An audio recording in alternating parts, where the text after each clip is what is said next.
baby. Whoa, it's Wednesday. It's Wednesday. It's almost Sunday. I can't wait for Sunday. We got a lot going on today. Warriors and Grizzlies take the floor. We'll talk some Dubs. Of course, John Morant will be back in the lineup for the Memphis Grizzlies. Stephen Curry got a new haircut, a business-like haircut, as the Warriors get ready to bounce back after that terrible loss to the Brooklyn Nets. Of course, we got Eagles and Niners. Tom Rathman, the great fullback, longtime fullback for the 49ers, three-time Super Bowl champ, former running back coach with the 49ers. He's going to join us at 7:30 to break down this matchup. He knows a little something about playing in cold weather NFC title games like he did in Chicago way back when the Niners went to Soldier Field. The finesse-ass 49ers beat up on the Bears 28-3. But I do want to start here, and I want to pick up where you and Joe Spinoni's doing a great job on the pregame show, where you guys basically left off during the pregame show, and that's talking Baseball Hall of Fame. Now, look, I don't get outraged over it anymore. I just don't. It's just. I say I'm not going to be, but I always fall for the banana in the tailpipe. No. It doesn't. It really bugs me. It doesn't even bother me anymore. I mean, baseball as a sport continues to just piss all over itself. All right, so you get one Hall of Famer yesterday. One Hall of Famer. And the Hall of Famer who was elected is not Andrew Jones. Which is ridiculous. It's not Gary Sheffield. It's not Carlos Beltran. It's not Jeff Kent. All right? Manny Ramirez. 33% of the vote. Can you write the history of, just for 1 second, can you write the history of baseball without including Manny Ramirez into there? You can't write it without Manny Ramirez. You actually can't write it without Alex Rodriguez. Nope. You can't write it without Jeff Kent. You can't write it without Carlos Beltran. You can't write the history of baseball without Todd Helton of the Colorado Rockies. So baseball decides, you know what? 76% of the vote is going to go to Scott Rowland. Scott Rowland is in the Hall of Fame, Shaskin. I'm going to let you riff here. But I just, look, people make fun of me. You know, you guys make fun of me. I love baseball. Yeah. Don't get me wrong. I love baseball. I know you do. I'm disappointed at what the Giants have done. For sure. They don't appeal to me right now. Yeah. But I would love baseball. Yeah. Scott Rowland? When is Scott Rowland ever a top 5 offensive player in the National League? Oh, no, let's go his own position. I wrote down, I'm gonna go through these players with you because I did this exercise with Spadoni. I just wrote down off the top of my head, and then I cross-referenced to make sure that I wasn't tripping, because I play video games and fantasy baseball the entire time while Scott Rowland played. And I just was obviously a diehard fan, okay? During his era, guys that overlapped while he played, okay? Let's start at the top. Chipper Jones, gold standard third base. Yeah. Switch hitter. Yep. Come on, you know. Baller. Yeah, he is the gold standard at third base. Right. Adrian Beltre. Oh, my gosh. Alex Rodriguez. Those, to me, those three separate themselves from everyone else. Okay? At any point in Scott Rowland's career, you can make the argument that these guys had multiple better years than Scott Rowland ever had. Ryan Zimmerman, Aramis Ramirez. And by the way, Aramis Ramirez, look at the numbers. Oh, he was a baller. Aramis Ramirez underrated. Oh, dramatically. Very underrated. I like Aramis Ramirez. Troy Gloss, Eric Chavez, David Wright, Evan Longoria, Josh Donaldson. Those are just, and that's not even without including the other three guys, Chipper Jones, Beltre, and Alex Rodriguez. Look, you can write the history of baseball without talking about Scott Rowland. He's very forgettable. Has anybody brought up Scott Rowland? The only thing that I think is the signature moment of Scott Rowland's career is holding out with the Philadelphia Phillies. Oh, I was going to go the error that he had against the Giants with the Joaquin Arias hit to third base when they were down 2-0 in the 7th inning, and he fumbled the ball and pulled the Bill Buckner. Game 3, 2012 in LDS. Yeah. I mean, I don't even care anymore. Usually when the Baseball Hall of Fame comes around at 3 p.m. West Coast time, you're like, ooh, let's get the MLB Network. Let's turn on the television. Let's get ready. 3 o'clock came. I said, babe, I was, building a little Minnie Mouse bike for Baby Chaz. I said, I'm going to go pick up Baby Chaz now. I don't even care. I'll find out who's in the Hall of Fame later on. And then when I text the thread, whatever time that was, it said Scott Rowland really made the Hall of Fame. It's the joke. Just talk about impact. Jeff Kent. More impact to Scott Rowland? At second base, he's one of the great modern sluggers at second base. Altuve is going to break some of those records. Right. But Kent, for, a 30-year period, clearly head and shoulders, and his 5 years of impact, better than anyone's at that position. Offensively. Gary Sheffield. Gary Sheffield is one of the great baseball players that we don't give enough love to. How about this? Guy played 8 positions. How about this? there's an at-bat to save your life. I mean, you taking Sheffield over Scott Rowland, or you taking Scott Rowland over Sheffield? Sheffield, we do this thing about defense, right? Well, Right. Scott Rowland was so good defensively. I think David Wright was better than him defensively. Right. I think Eric Chavez was better than him defensively. You could make an argument when he first came up. Evan Longoria was better than him defensively. We did this thing because he was a St. Louis Cardinal and a Red. Oh, he's a good white boy representing the Midwest. It's ridiculous, B. Like, 8-time Gold Glove Award winner. I get that. It's not bad. I'll give him that. 8-time Gold Glove winner. All right, he hit 316 home runs over the course of his career. yeah, Aramis Ramirez had more. Yeah, he batted 281 over the course of his career. 2,000 hits. All right. 316 homers, 1,287 RBIs. He amassed 2,077 hits in 17 years. And that's not Hall of Fame worthy. 100%. You want to be in the Hall of Good? The Hall of Very Good? I'll give you the Hall of Good for Scott Rowland. Well, here's the thing. If you're going to let Scott Rowland in, then my question and my pivot is, but you're not going to let Omar Vizquel in? Now, Omar Vizquel has his own personal stuff. Right. Put that to the side. I'm talking about before the personal things came to light. He ranks 5th in WAR. According to Baseball Reference, among career third basemen. 5th in WAR. That's what we're going to do? I mean, come on. Is any baseball player going to a bar? Or is any baseball player going to a function? You know what my war was? It's like basketball players going to the club like, yo, man, I'm a plus minus, man. I got the best plus minus in the NBA. Nobody cares. From 2005 to 2010, David Wright had a WAR that only 3 other players in baseball had. And one of those guys was Pujols. Wow. Just to give you an example. Like, again, if I asked you right now, who you taking? Peak David Wright, peak Scott Rowland. David Wright. David Wright was a stud. David Wright was a stud. He just couldn't stay healthy. Exactly. And even then, you look at his numbers, even then in the 14 years, Right. he scattered at the end because he was so hurt. His numbers are just exactly the same as Scott Rowland's. Unbelievable. And so I'm And looking he at stole this. bases. I'm looking at this ESPN article. One reason Rowland's case gathered momentum so quickly was because of his standing in advanced metrics. Advanced metrics. So now that's what we're doing. Advanced metrics. Whatever, man. You just kind of laugh at it. And the writers are going to come out and they're not going to reveal their ballots. Some of them will, and they're going to explain themselves on why. Like, half the writers didn't even watch Scott Rowland. But half the writers did watch Todd Helton. If you were told, and you're at the ball game, coming up this inning, Scott Rowland, wouldn't you be like, I'll go get a hot dog right now? Like, no one's like, gotta stay here for this at-bat. Nobody's staying in there. No, I'm serious. Nobody. I just think about it. Sheffield, Andrew Jones. Andrew Jones his peak was so much better. Andrew Jones's numbers for his first 9 years, they are incredible. Incredible. They mirror Ken Griffey Jr.'s. I know that sounds sacrilegious. Go look. So Andrew Jones hit 434 home runs, 1,289 RBI. Gold standard at center field outside of Griffey during a 30-year period. 67 hits shy of 2,000, 254. Yeah, his average really dipped over the latter half of his career. Yeah, so he got punished for playing longer, basically. Right. But more impactful hitter, more feared hitter. How about Gold Gloves? He won 10 Gold Gloves. And was part of a winning team from day one when he came up. I mean, what was he, 18, 19 years old in the World Series playing left field? Against the Yankees. Yeah. Those first 2 games, he was dynamic. Exactly. I mean, he was a winner. So the Hall of Fame gets it wrong again. The Jeff Kent stuff, now he falls off the ballot. Give me a break. He falls off the ballot now, and he's one of the greatest second basemen in the history of baseball. In the history. Now, let's just look at Jeff Kent for a second. You want to compare Scott Rowland, Jeff Kent? Okay, he doesn't have any Gold Gloves, but he does have an NL MVP award. How about the home runs? 377 home runs, 1,518 RBI, over 17 seasons, just like Scott Rowland. 2,461 hits. Jeff Kent can't get into the Baseball Hall of Fame. Jeff Kent gets 46.5% of the vote yesterday. I know. And here's the other thing. Because you hear this a lot from people. The Gold Gloves, they matter. See, here's my problem with Gold Gloves.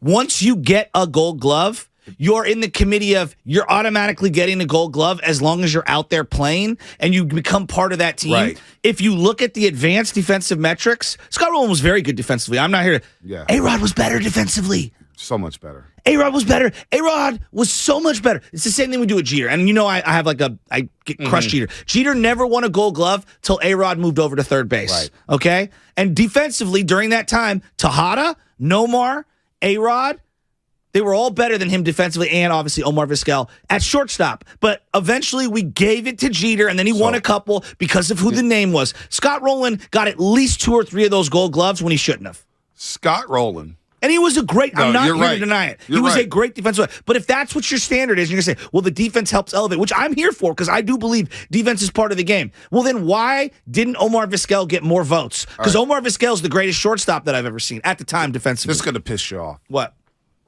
Scott Rowland's first year of eligibility was 2018. Yeah, he got 10%. He got 10% of the vote. What happened? How did he jump? That was when real Hall of Famers were on the ballot. The real Hall of Famers were on the ballot, look at how 10%. Little of the vote he got. And all of a sudden, he just skyrockets to the Hall of Fame 4 years later, 5 years later. Insane. So, Major League Baseball continues to piss on himself with this exclusive membership to the Baseball Hall of Fame. It's just Sheffield's not going to get in. Whatever. We could turn a page on that. That's our riff on the Baseball Hall of Fame. It's just... it's laughable, Shasky. And again, I don't get mad. I told you this. I know, I do. I fall for it every year. I don't even fall for it no more. I refuse to get angry over the Baseball Hall of Fame now. I'm done. I don't care. You could put in Scott Rowland. Here's the funniest thing. Scott Rowland. A-Rod can be the voice of baseball on multiple networks and on television. He's doing the Michael Kay show on ESPN, which baseball approves, and they love it, and they want it. But the writers aren't going to let him in. Nah. Jeff Kent can't get into the Hall of Fame. Jeff Kent, 46% of the vote. Big Papi can. Big Papi can. And Pudge can. Jeff Kent had the best 5-year run for a second baseman outside of Jose Altuve came along. Do you know who quietly is starting to rise? Who's that? Andy Pettitte. Oh, God. All right, let's turn the page. You know who's going to help us turn the page? Guy's going to help us turn the page. By the way, we got some finalists here. Defensive Player of the Year finalists. Oh. Nick Bosa. Oh, for football. For football. All right. Let's just turn the page. Yes. And we're going to get basketball. Sorry, I just had to get that off. No, I need to get it off. Baseball's laughable. It's a joke. Defensive Player of the Year finalists. Nick Bosa. Micah Parsons, Cowboys. Chiefs defensive tackle Chris Jones. Very worthy. Very deserving. Very worthy. It's good to see a defensive tackle who doesn't necessarily have 25 sacks, getting recognition because he was a game wrecker. Chris Jones had 15, 16 sacks this year, I want to say. Yes, he had a monster year. Monster year. But normally we only do that when it's like Aaron Donald who had 20-something sacks. Right. Now we'll allow you in. Right. Rookie of the Year finalists. Kenneth Walker III, Seattle. Garrett Wilson. Gardner. Garrett Wilson. What? And then Brock Purdy. This is for offense. Offensive Rookie of the Year. Okay, what about defense? Nothing there yet. Nothing there. You would think Sauce Gardner, right? Correct. So I got the defense here for you guys. So Jets cornerback Sauce Gardner, Lions DE Aiden Hutchinson, and Tariq Woolen for the Seahawks. That's a good list. So Brock Purdy sneaked in there.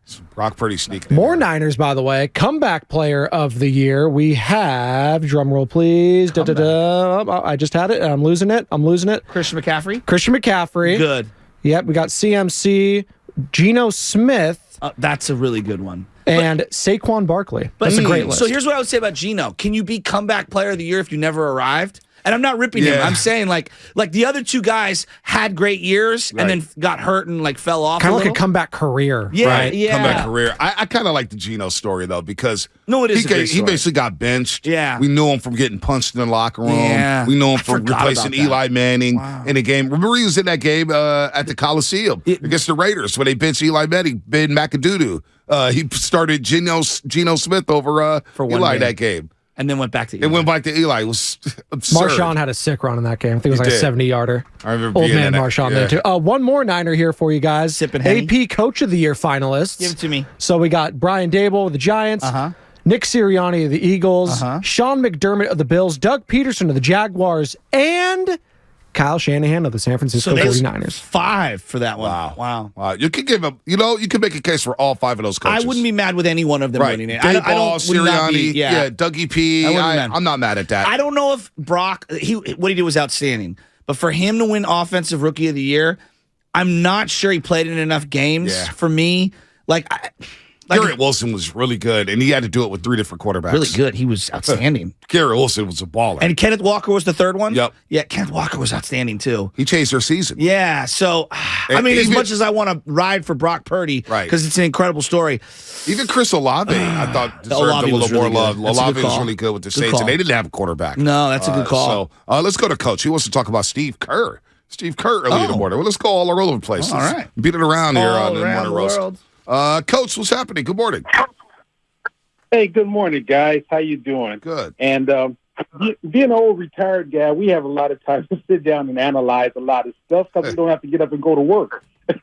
But, you know, as you saw in my subject, Vontae, I kind of lost disrespect for Coach Kerr the other night in the Cleveland Cavalier game because starting to look like, well, he always have let the inmates run the asylum. You know, he took a lot of gruff from Draymond on TV. And the other night when our boy, of course, you know I'm going to talk about our boy Poole, when he disrespected the game, Vontae, then he disrespected his coach. I mean, he wouldn't give the ball back to the referee, you know, and that's a total disrespect of authority. And then Coach Kerr tries to coach him, and he yells back at Coach Kerr. Then Jonathan Kuminga has to come get in front of him. Steph gets up, puts his arm around him, and Coach Kerr just allowed that to happen. No, Coach Kerr told him to effing lock in. Coach Kerr told him to effing locked in and got into his grill. Right. That's how I watched it. But here's what I would have seen: a Coach Popovich, a Coach Jackson, a Coach Bailey. These guys, I think they would have set his butt on the bench, you know, and would not take that insubordination. I mean, what about the disrespect to the game and the referee? Vontae, that hurt me. That so what would you say about Draymond Green? Because Draymond Green has had multiple instances where he's done it to Steve Kerr and the referees. Draymond Green's notorious for doing it.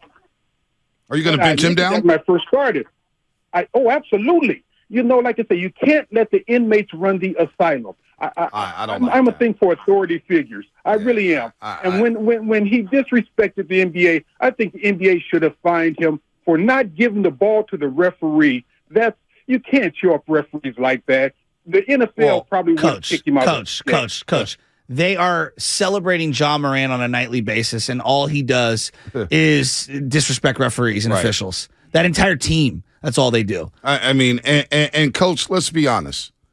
The officiating in the NBA is horrendous. Is at an all-time worst. Yeah. I've never seen it worse in my life. You know, if they had... That Cleveland game was a joke. Remember they called an offensive foul on Jordan Poole late in the game? It was like... I think the NBA officials, they need Boxer and Gerson because clearly they have some injured eyes. Or they need LASIK, huh? Yeah. They're sending us to Philly if you're just tuning in. Yeah, Boxer and Gerson. Shout out to Boxer and Gerson, Hillary, and the whole crew up there sending us to Philadelphia. We'll be on a red eye Friday after the Warriors game. So early Saturday, we'll be on that red eye going to Philadelphia, and we'll arrive at about 10:30 in Philly. And look, I don't want to be, Mr. Snowflake like the Dallas radio fans call us. Right. I don't want to use the phrase inmates running the asylum. Yeah, I don't like that at all. That makes me uncomfortable. Yeah, for a variety of reasons. These guys are model citizens. Yes. All right. These guys, Jordan Poole's a great dude. With mental health being what it is, can we just change our vernacular? And I'm not ripping Coach. And Coach, we've all used that phrase. Coach has a hard on about Jordan Poole. Yeah, I mean, because Jordan Poole held the ball. He was not happy with that situation. First of all, I thought it was a questionable offensive foul. And Steve Kerr got to his grill. Jordan Poole didn't say anything back to Steve Kerr. Steve Kerr got into his grill, said, effing lock in. What the hell are you doing? We're trying to win this damn game. He ripped Jordan Poole. And Jordan Poole listened to it, went to the bench, recovered. Come on, man. I feel like Jordan Poole is an easy scapegoat for a lot of fans. And I don't get it. It's been him. I got tweets Sunday night. I was like, man, that's a brutal loss for the Dubs. They need to bench Klay. Klay just had one of the best 11-game stretches of his entire career. Yeah. So he's been really good. The Warrior thing is just weird. We're going to get into the Warriors because they got the Grizzlies tonight. He got some weak calls in that Celtic game. Weak-ass calls. The 5th and 6th foul were terrible. Jordan Poole didn't get any calls in that Celtic game. Malcolm Brogdon hacked him over the wrist. I'm telling you right now, the referees are not the reason why the Warriors are losing games. But the referees need to clean it up. I'm watching across the league. Both are true, yes. It is all-time worst. I don't know what these clowns are doing out there. I mean, throw Shannon Sharp out of a game. I mean, 2-minute report. Can we talk about that on your side? 2-minute reports. How sick of you? After the Celtic game, the NBA released a report with the Warriors Celtics said, the referees missed 5 calls that would have favored the Golden State Warriors. You tweeted something out about the officials at the end of the game, and what was my response to you? Yeah, we're going to get a 2-minute report. I said it's okay. The 2-minute report 4 days from now will tell us that we were right, even though this will still be an L. I'm going to go easy on Coach. I just don't get the Jordan Poole hate. And when you say we're letting the inmates run the asylum, that's what McNair said down in Houston, and I don't like that. Can you spike the ball here? Because I'm hearing clock, clock, clock in my head. All right, let's do it. Let's spike it. All right. Warriors Wednesday, brought to you by Freeman's Appliance, a trusted name since 1922. Visit freemansappliance.com. Again, I told you, Tom Rathman, 730 former 49ers fullback, 3-time Super Bowl champ. We'll discuss this game coming up between the Niners and Eagles. Anthony Slater, 8:30, to talk about the Grizzlies and Warriors. And don't forget, this segment was brought to you by Golden State, serving the Bay Area for 3 generations. When you succeed, we succeed. Visit GoldenStateLumber.com, and all guests appear at a Bud Light guest line. Bud Light, easy to drink, easy to enjoy. What's coming up on the game? Sponsored by Anheuser-Busch. We'll discuss what happened last Friday at Crypto.com with Shannon Sharp and the Memphis Grizzlies. Bud Light is brewed to be a delicious, easy-to-drink beer. Bud Light. Easy to drink, easy to enjoy. Pick up Bud Light at your local retailer today. Enjoy responsibly. Anheuser-Busch Bud Light Beer, St. Louis, Missouri. Christian McCaffrey continues to deliver on the field, but off the field, the superstar running back has to look his best wearing our favorite brand, Flag and Anthem. From the best flannel shirts and most versatile quarter zips that layer up with everything you've got in your closet to shirt jackets, hoodies, and durable jeans with a hint of athletic stretch, Flag and Anthem makes premium quality clothes with an attention to detail at a fair price. Or in other words, the kind of clothes that will last you years. Head over to flagandanthem.com today and use the code GAME, G-A-M-E, for 25% off your purchase. Flag and Anthem, real clothes for real life. Did you know you could be driving in a pile of cash, like right now? Bumper makes it easy to know what your car is worth. The used car market is hot right now. Bumper.com could be your opportunity to make some bank. Bumper.com lets you know what your car is worth based on your car's specific details. So whether you're selling or just want to know, Bumper makes it easy. Know what your car is worth. Just go to Bumper.com. For buying and beyond, Bumper.com. Bumper reports are based upon data available. Bumper may not have the complete historical records of every vehicle. When a cold comes on strong, knock it out with Vicks DayQuil Severe for max strength daytime relief. Just 1 dose of Vicks DayQuil Severe starts to relieve 9 of your worst cold and flu symptoms to help take you from 9 to none. Power through your day with Vicks DayQuil Severe. The daytime non-drowsy, coughing, aching, fever, sore throat, 9 to none medicine. Use as directed. Toyota, the MVP of MPG. With 11 fuel-efficient hybrids to choose from, there's one for everyone. Toyota, let's go places.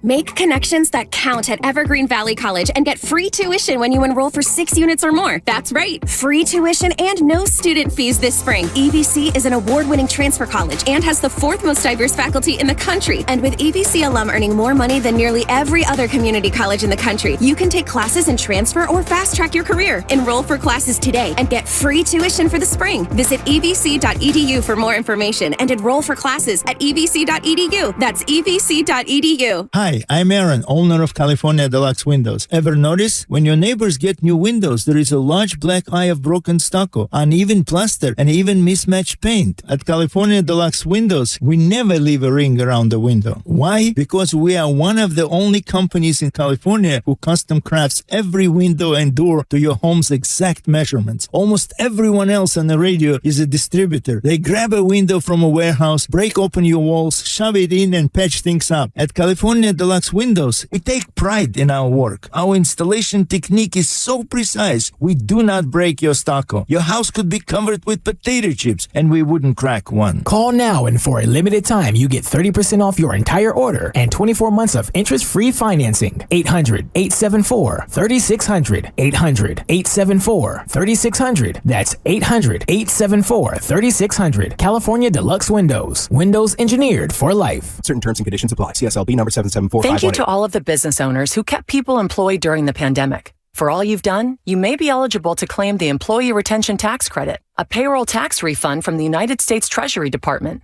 applicable to businesses who kept employees on payroll during the pandemic. The window is closing to claim your refund. Contact Paychex to see if you qualify. Paychex is proud to have helped more than 45,000 businesses secure over $9.2 billion in ERTC claims, an average of $190,000 per business. 50 years and thousands of experts in HR, payroll, benefits, and insurance. You may be eligible to claim the Employee Retention Tax Credit, a payroll tax refund from the United States Treasury Department, applicable to businesses who kept employees on payroll during the pandemic.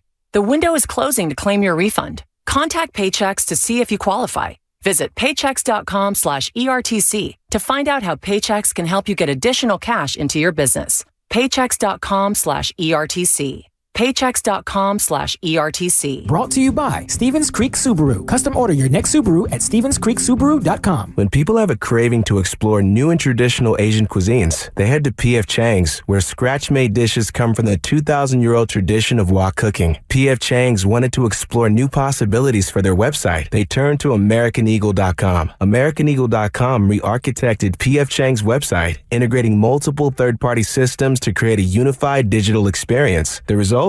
Improved page speed and performance, personalized content based on users' location, intuitive online ordering, an increase in organic search visibility, and a 40% increase in new users. For scratch-made Asian cuisine, visit your local P.F. Chang's or go to pfchangs.com for website design, development, digital marketing, and hosting that produce efficiency, revenue, and results. Visit AmericanEagle.com. P.F. Chang's and AmericanEagle.com. Another example of the best businesses in the world, turning to the best in the business for websites. Go to AmericanEagle.com or call 877-WEB-NOW1. That's 877-WEB-NOW1.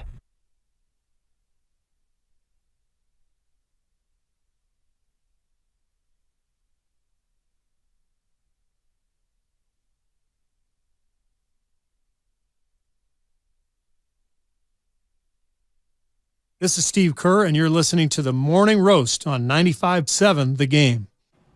Why would you do that, Spadoni? Why would you do that? It's me, Fred Durst. The Road to Glendale brought to you by the SF Sheriff's Office. Your future begins here. Visit sfsheriff.com to apply today. Go ahead and sing. No, Did you watch that 90s Netflix thing?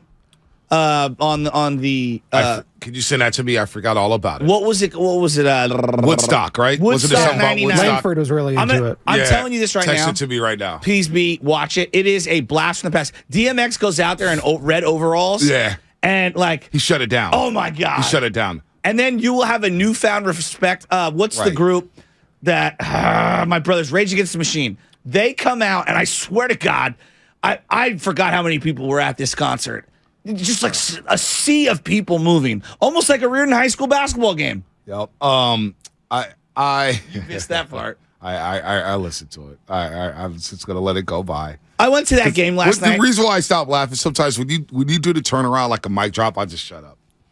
It's like you don't need to do that. I just like to let it sink in there. I went to Reardon Sacred Heart last night. I'll get this off quickly. And the first thing you said to me, it was the greatest high school game I've ever been to. I wanted you to feel that way. Just stop. But I will say this.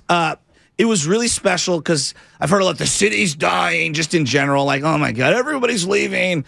It was really special to see three guys who are city boys running the different teams. So you have Kareem, who went to SI but is now coaching at Reardon, who I coached against, who's coaching at Cathedral. Kareem Gilbo. Thank you. SI legend. Yes. He's actually got his picture on the wall from playing at San Jose State. Yes. At Pasquale's on Irving and 8th. Pasquale's, yes. Yeah. And St. Stephen's boy as well, played against him for many years. And then Joey Curtin played with at Reardon, and he's coaching. He's doing a great job. Great job. They've got a loaded roster. And then on the other side, you see Caesar Smith, Sacred Heart legend, Caesar. Big lefty. And it was just really cool to see all of the talent on the field, on the court yesterday, and see Reardon's Crusader Forum packed to the gills on Kevin Rastani Court. It was really special. Jerry Mixon, who's going to go to Oregon. Yep. I mean, he's Anthony Mason 2.0 on the court, just moving bodies left and right. Playing linebacker at Oregon next year. He plays basketball like he's playing linebacker. He moves bodies on that court. You know, I went to middle school with his mom. No way. Iofemi. Nice. We were in Herbert Hoover together, and Iofemi, she was like, she ran stuff. She was like the queen pin Oh, up wow. there at Herbert Hoover. And I read into her at the Bruce Mahoney football game earlier this season. I was like, Phoebe, you don't remember me? You used to punk me. You used to make me hold your money in art class. Like, I was one of your little minions. She goes, oh, man, I know I was terrible. Phoebe, congrats on Jerry Mixon going to Oregon. That's a big, big accomplishment for her and, of course, the Mixon family. Absolutely. And there were some really good players. Some kid Miller, big lefty. R.L. Miller?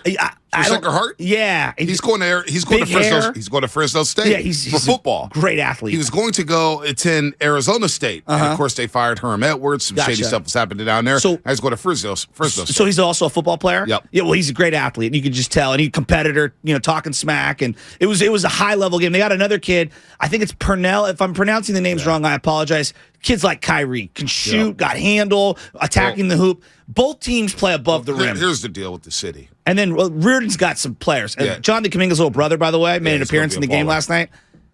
Dead on, looks like Jonathan Kuminga, but weighing like 85 pounds. Right. He hit a three. He needs a meal plan. A meal plan? But he looks like he's 5 years old in a 25-year-old man's body. He looks like Bull out there. Dude. He's like 6'7". You brought up the city dying in terms of high school sports, and I covered high school sports from 2009 to about 2014. Okay. And I see some great high school basketball. I think high school basketball will continue to stay strong in the city. And that's not only just Reardon, Sacred Heart, SI. You go look at Lincoln High School and what they're doing.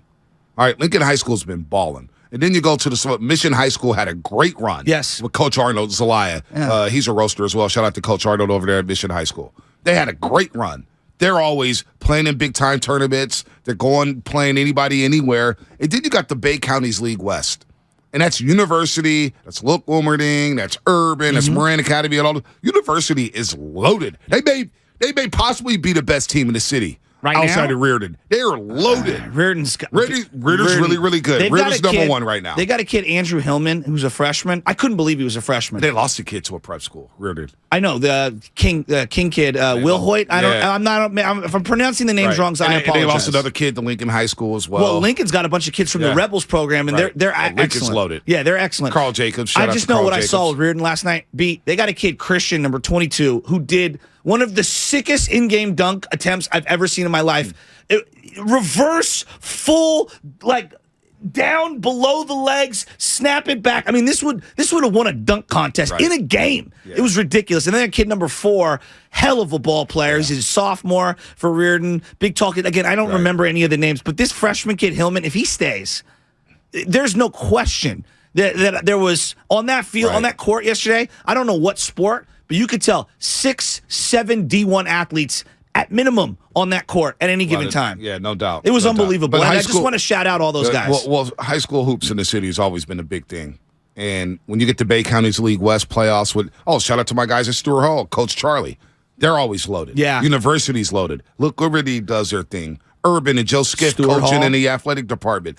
He does his thing. And then you got the AAA Academic Athletic Association with Mission and Lincoln or whatnot. So shout out to Jalinko at Washington. So city high school hoops is a hotbed. It rocks here. I love city high school hoops. And, of course, you got the OAL in Oakland, and you got Bishop O'Dowd out there in that league. So high school hoops in the Bay Area in general is a hotbed. MCAL, which is like the Marin County. Marin County, league. County so there is a ton of talent. University was playing at Chase Center last Friday. It's Lick Wilmerding. They play every year at Chase. So is that they what used that to play is? at Oracle. Okay. And so Lick and University, they'll split the stands in half. And that's the rivalry game and whatnot. Yeah, no doubt. But I'm here for this. So where I'm going at, if we're unaware of a big rivalry, please let us know. I would love to go see these games. I would love to go to the EBAL. I would love to go into the South Bay and check out some of these games. So please let us know. I enjoyed watching. The environment was unbelievable. I'm going to the Girls Bruce Mahoney tonight. So tonight is SISH Girls Bruce Mahoney at War Memorial. And then Thursday, SI Reardon. That'll be a good one. Yeah. And Joey Curtin, if you're out there, head coach of Reardon, throw your boys some. I'm a large. Throw me some gear. I need some swag. We run this city with the big R, white T-shirts. Give me one. Lick Wilmerding one year won the Bay County League West, right? And Elliot Dorsey, the head coach up there at Lick, and the athletic director,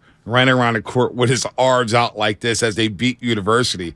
And these kids are, this video was sent to me about a week ago. I forgot to bring this up.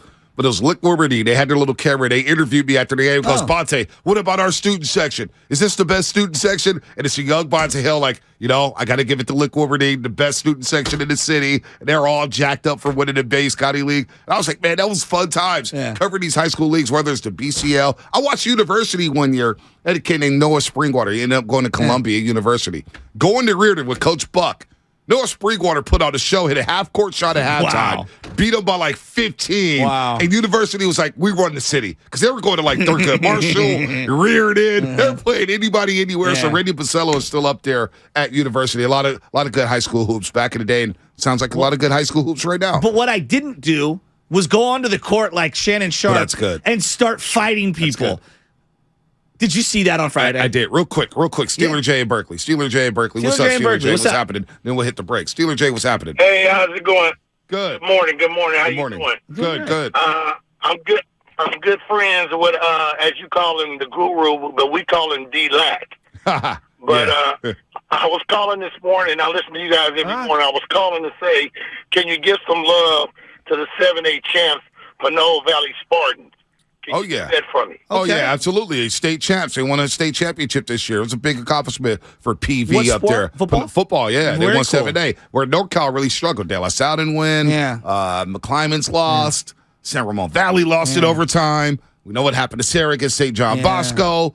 Pitt, unfortunately, lost to a team from Bakersfield, but Pinole Valley represented. I think Sam Moran won a state championship as well in football. So we will get to Shannon Sharp on the other side. I promise you. We'll get to Shannon Sharp because I want to hear your thoughts about that. I didn't run onto the court like him challenging people last night. Did you wear a cardigan like him? No, but I did sit half court with JP Money and Lucas and the legend, the alumni from Reardon, Paul Simpson, who is a city legend. We got to get him on here. Who's Paul Simpson? Oh, Paul Simpson's a legend. Was my guy Pat the Stats still doing the stats? Of course. He was tweeting it out. 400th win for Reardon last night. WCAL record. I miss Pat the Stat. 400 wins in basketball. Pat Stat's my guy. I did give him a ride home a few times from a game. What's coming up on the game? Sponsored by Golden State Lumber, serving the Bay Area for 3 generations. When you succeed, we succeed. Visit GoldenStateLumber.com.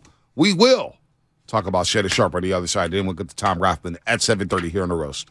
The other day, I bought a cockatoo. Hello! He's a handful, but I'll manage. Just like I manage without home internet. Sure, my mobile hotspot is slow and makes streaming shows unbearable, but I'm making do. Oh no, who's this? It's mating season, Dad! No home internet? It's not that bad! Don't settle. Get Xfinity Home Internet for just $19.99 a month for 1 year with a free streaming box. Call, click, or visit a store today. Restrictions apply. Not available in all areas. Requires paperless billing and autopay with stored bank account. After 12 months, regular rates apply. Offer ends 2/21/23.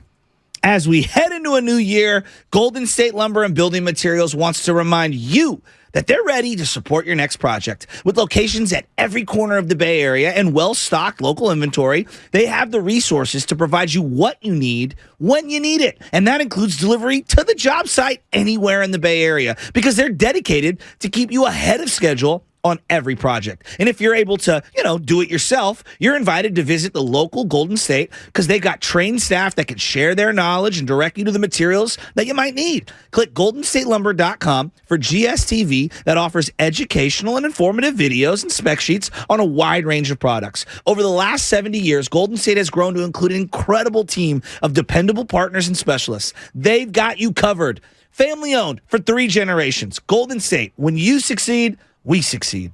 Life is uncertain. It's okay to feel stressed, anxious, worried, or frustrated. CalHope can help. Access CalHope's free and secure mental health resources. Call 833-317-4673 or live chat at calhope.org. Boxer & Gerson, Northern California's premier workers' compensation law firm, helping injured workers get their lives back for over 40 years.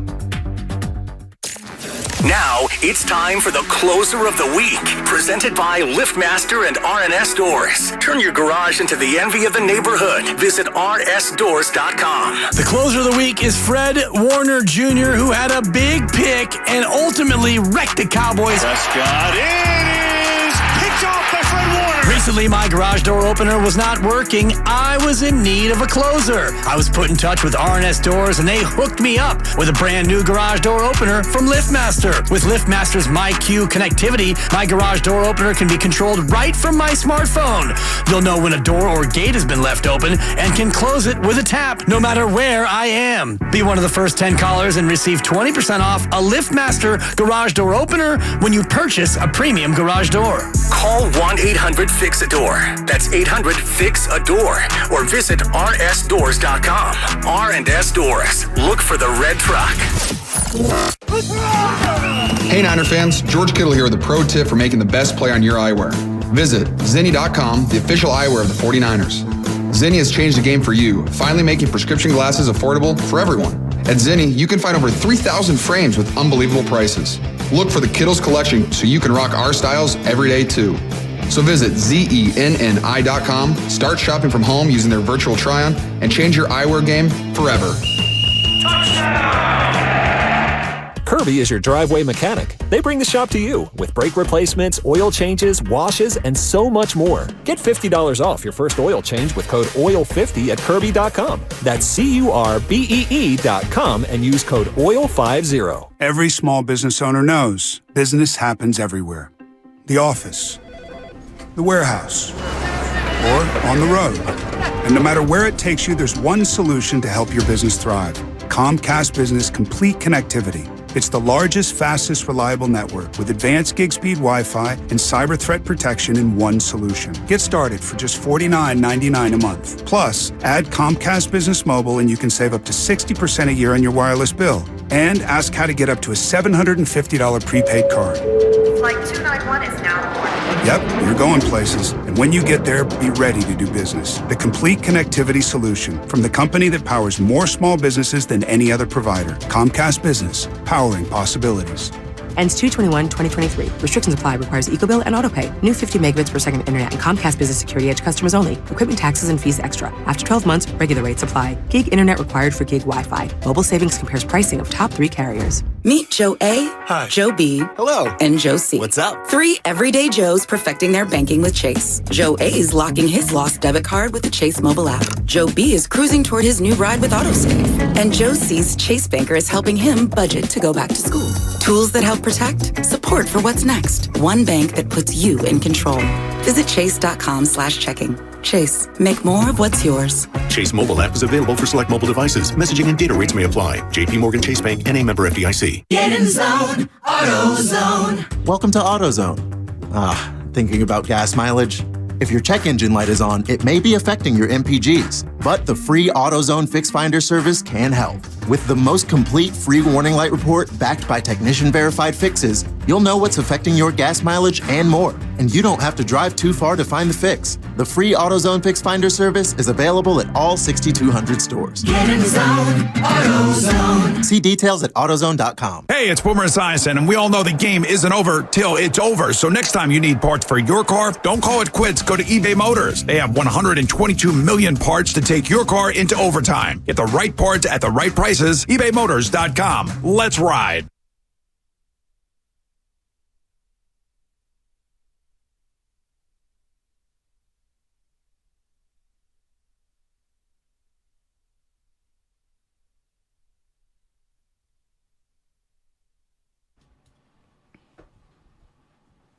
Now back to the morning roast with Bonte Hill and Joe Shasky. Take it away, Bonte. What up, Steph? We'll see you tonight at Chase Center. Steph Curry with a fresh cut. You see that fresh haircut? He needs business. As he was at a movie release for a documentary he's worked on. Stephen Curry, that is. Does he have a media company? I don't even know. I'm asking. Yeah, what was it here? I retweeted it yesterday. Oh, okay. He does have his SC30 brand, and I think Jordan Ramirez, our boy J Ram, who works for them. He works for Steph Curry, follows him around everywhere. Damn, J Ram. J Ram's moving on up, dude. Yeah, he's got the Currys. He's with the Curry brand. And that's a wrap. Unbelievable to see this journey finally on the big screen. Underrated film is a culmination of hard work, wins, and losses, and a great team around me. Sundance Film Festival, and I can't wait for y'all to see it. Love to the Sundance Film Festival for Aaron, his bad boy, and Stephen Curry there. I guess an underrated movie, I guess about his career or whatnot. So we can ask Steph Curry more about it later on today or we see him at Chase Center. Be like, yo, Steph, what's up with the underrated movie? That's pretty cool. Yeah, it is pretty cool. That's pretty cool. So Friday night, I get back, and me and my wife are, flip on the television. I'm going to let the dogs use the restroom. And she sees this man in a cardigan walk out onto the court. And she goes, Joe, who's that? I said, oh, my God, that's Shannon Sharpe. She's like, his outfit is wild, number one. Number two, why is he ready to fight everyone? What's going on? And all I see is Steven Adams going at him. And then the next thing I know, T. Morant, which is John Morant's dad, who looks like Usher, is coming over. And Shannon Sharpe is pointing at them. And I had to turn the volume up as fast as I can. I didn't watch any of the game, but I caught the melee, if you will, on SportsCenter. Bonte, did you see that? So I was leaving NBC Sports Bay Area, and David Tello, who's a producer over there, is a big-time Laker fan. So he has the Laker Grizzlies game on. After the Warriors beat the Cavaliers, one of the most impressive wins of the season, followed by one of the most disappointing losses of the season. How many times have we said that so far? Yeah, but with a bunch of nobodies and Jordan Poole, they won that game. They won that game. Kuminga coming back playing. Yeah, it was a really good win. Yeah. So Dillon Brooks. I saw Kuminga last night. We rewinded it, right? And Mike Breen starts off the third quarter by saying, just a silly act. And Mark Jackson's like, yeah, that can't happen in an NBA game. So he's like, what happened? We rewinded it. And Shannon Sharpe, started off with Shannon Sharpe and Dillon Brooks. So it's a Laker-Grizzly game. Laker-Grizzly game at Crypto.com. Or Crypto.com arena. Yeah, the big crypt is what they call it now. Okay. And Dillon Brooks is chirping at Shannon Sharpe, and Shannon Sharpe is chirping back at him. And Dillon Brooks says some things, and Shannon Sharpe was pointing, say it right here. Say it right here. So then Steven Adams walks over, and Shannon's chirping. T. Morant comes on the side, and John Morant starts talking, and Shannon's talking, and the funniest photo of them all is Shannon looking back at the court bugging with the cardigan, and they got him as a rap album. You see that as a rap cover? In the cardigan. And he's sitting there. And then it looked like he was going toward the tunnel. Right. And then I guess, where did T. Morant come from? Yeah, well, he's sitting courtside. I guess he travels with the team. Oh, my God. He must travel with the team. T. Morant's at every single road game, which is hilarious, He's always got a cup, too. He's always got a cup and shades on. Yes. He's always sauced up at a Grizzlies game. And so Shannon's pointing. He's pointing at everybody. So then he talks to Dave McMenamin at halftime. Uh-huh. At halftime of that game, he talks to Dave McMenamin. And I'm going to pull up this quote right now. Here it comes. I swear to God, this is one of the funniest things It's one of the funniest things ever. And I didn't even think it was true. Oh, man, I can't find it. Go ahead, fill some time. I'll find this quote right now. Basically, they're all jarring at each other. And then, you got it? Yeah, I got it. So Shannon Sharpe spent halftime in the tunnel with security returning to his seat for the third quarter. He granted ESPN a brief interview explaining what happened with the Grizzlies on his way to his seat. They didn't want this smoke, Dave. They do all that talking and jockeying, and I ain't even about that jockeying. It started with Dillon Brooks. I said he was too small to guard LeBron. He said, F me. I said, F you back. He started to come at me, and I said, you don't want these problems. And then John came out of nowhere talking. He definitely didn't want these problems. Then the dad came, and he obviously didn't want no problems. But I wanted anything they had. Don't let these fools fool you now. Okay. I had to show my wife pictures of Shannon Sharpe to explain to her how big he was. So I Googled Shannon Sharpe shirt off. And this guy, she goes, he looks better than a pro wrestler. No. Dude, he's just chiseled. Like G.I. Joes look at his body and are envious. Oh, he has muscles everywhere. Yep. He looks jacked out of his mind. And he's standing there like, ah! So there's definitely funk with Shannon Sharpe and the Grizzlies, because earlier, a couple of weeks ago on Undisputed, apparently, Shannon Sharpe was talking about the Grizzlies, saying, y'all got the West? Hey, last night, y'all won an NBA Finals before? But when did y'all got the West? So then Dillon Brooks, after the game, had this to say about Shannon Sharpe. I know you said earlier you didn't want to talk about what Shannon said, but there was a report that he said he started to talk with you, saying that you're too small to guard LeBron when you swore back at him. Is that what happened? Or what I told him he missed the shot. That's all. You think it's appropriate for a fan to kind of go back and forth with you guys like that? A regular pedestrian like him, no. He shouldn't have never came back in the game. But it's LA. But it's LA. And the outfit Dillon Brooks had on. Oh, it was like a black tank top. Yeah, it was tucked into jeans and a belt very buckle. odd. It was. He looks like he's an extra in Bone Thugs from the 90s. He's a mess. Right? And then he was talking after the game, talking about, LeBron doesn't like to go left. So if you hold him, you're at that Colt Spinoni? Yeah, he's like, I think I figured it out. LeBron, he doesn't like to go left. So if I force him to go left, he's going to struggle. I was like, yeah, I'm sure LeBron's never figured that out before in his 20-year NBA career. All-time scorer. Yeah, he's almost break Kareem's record. Well, so the end of the game, did you see the end of the game? No. Oh, the end of the game was best. I know Spinoni was watching.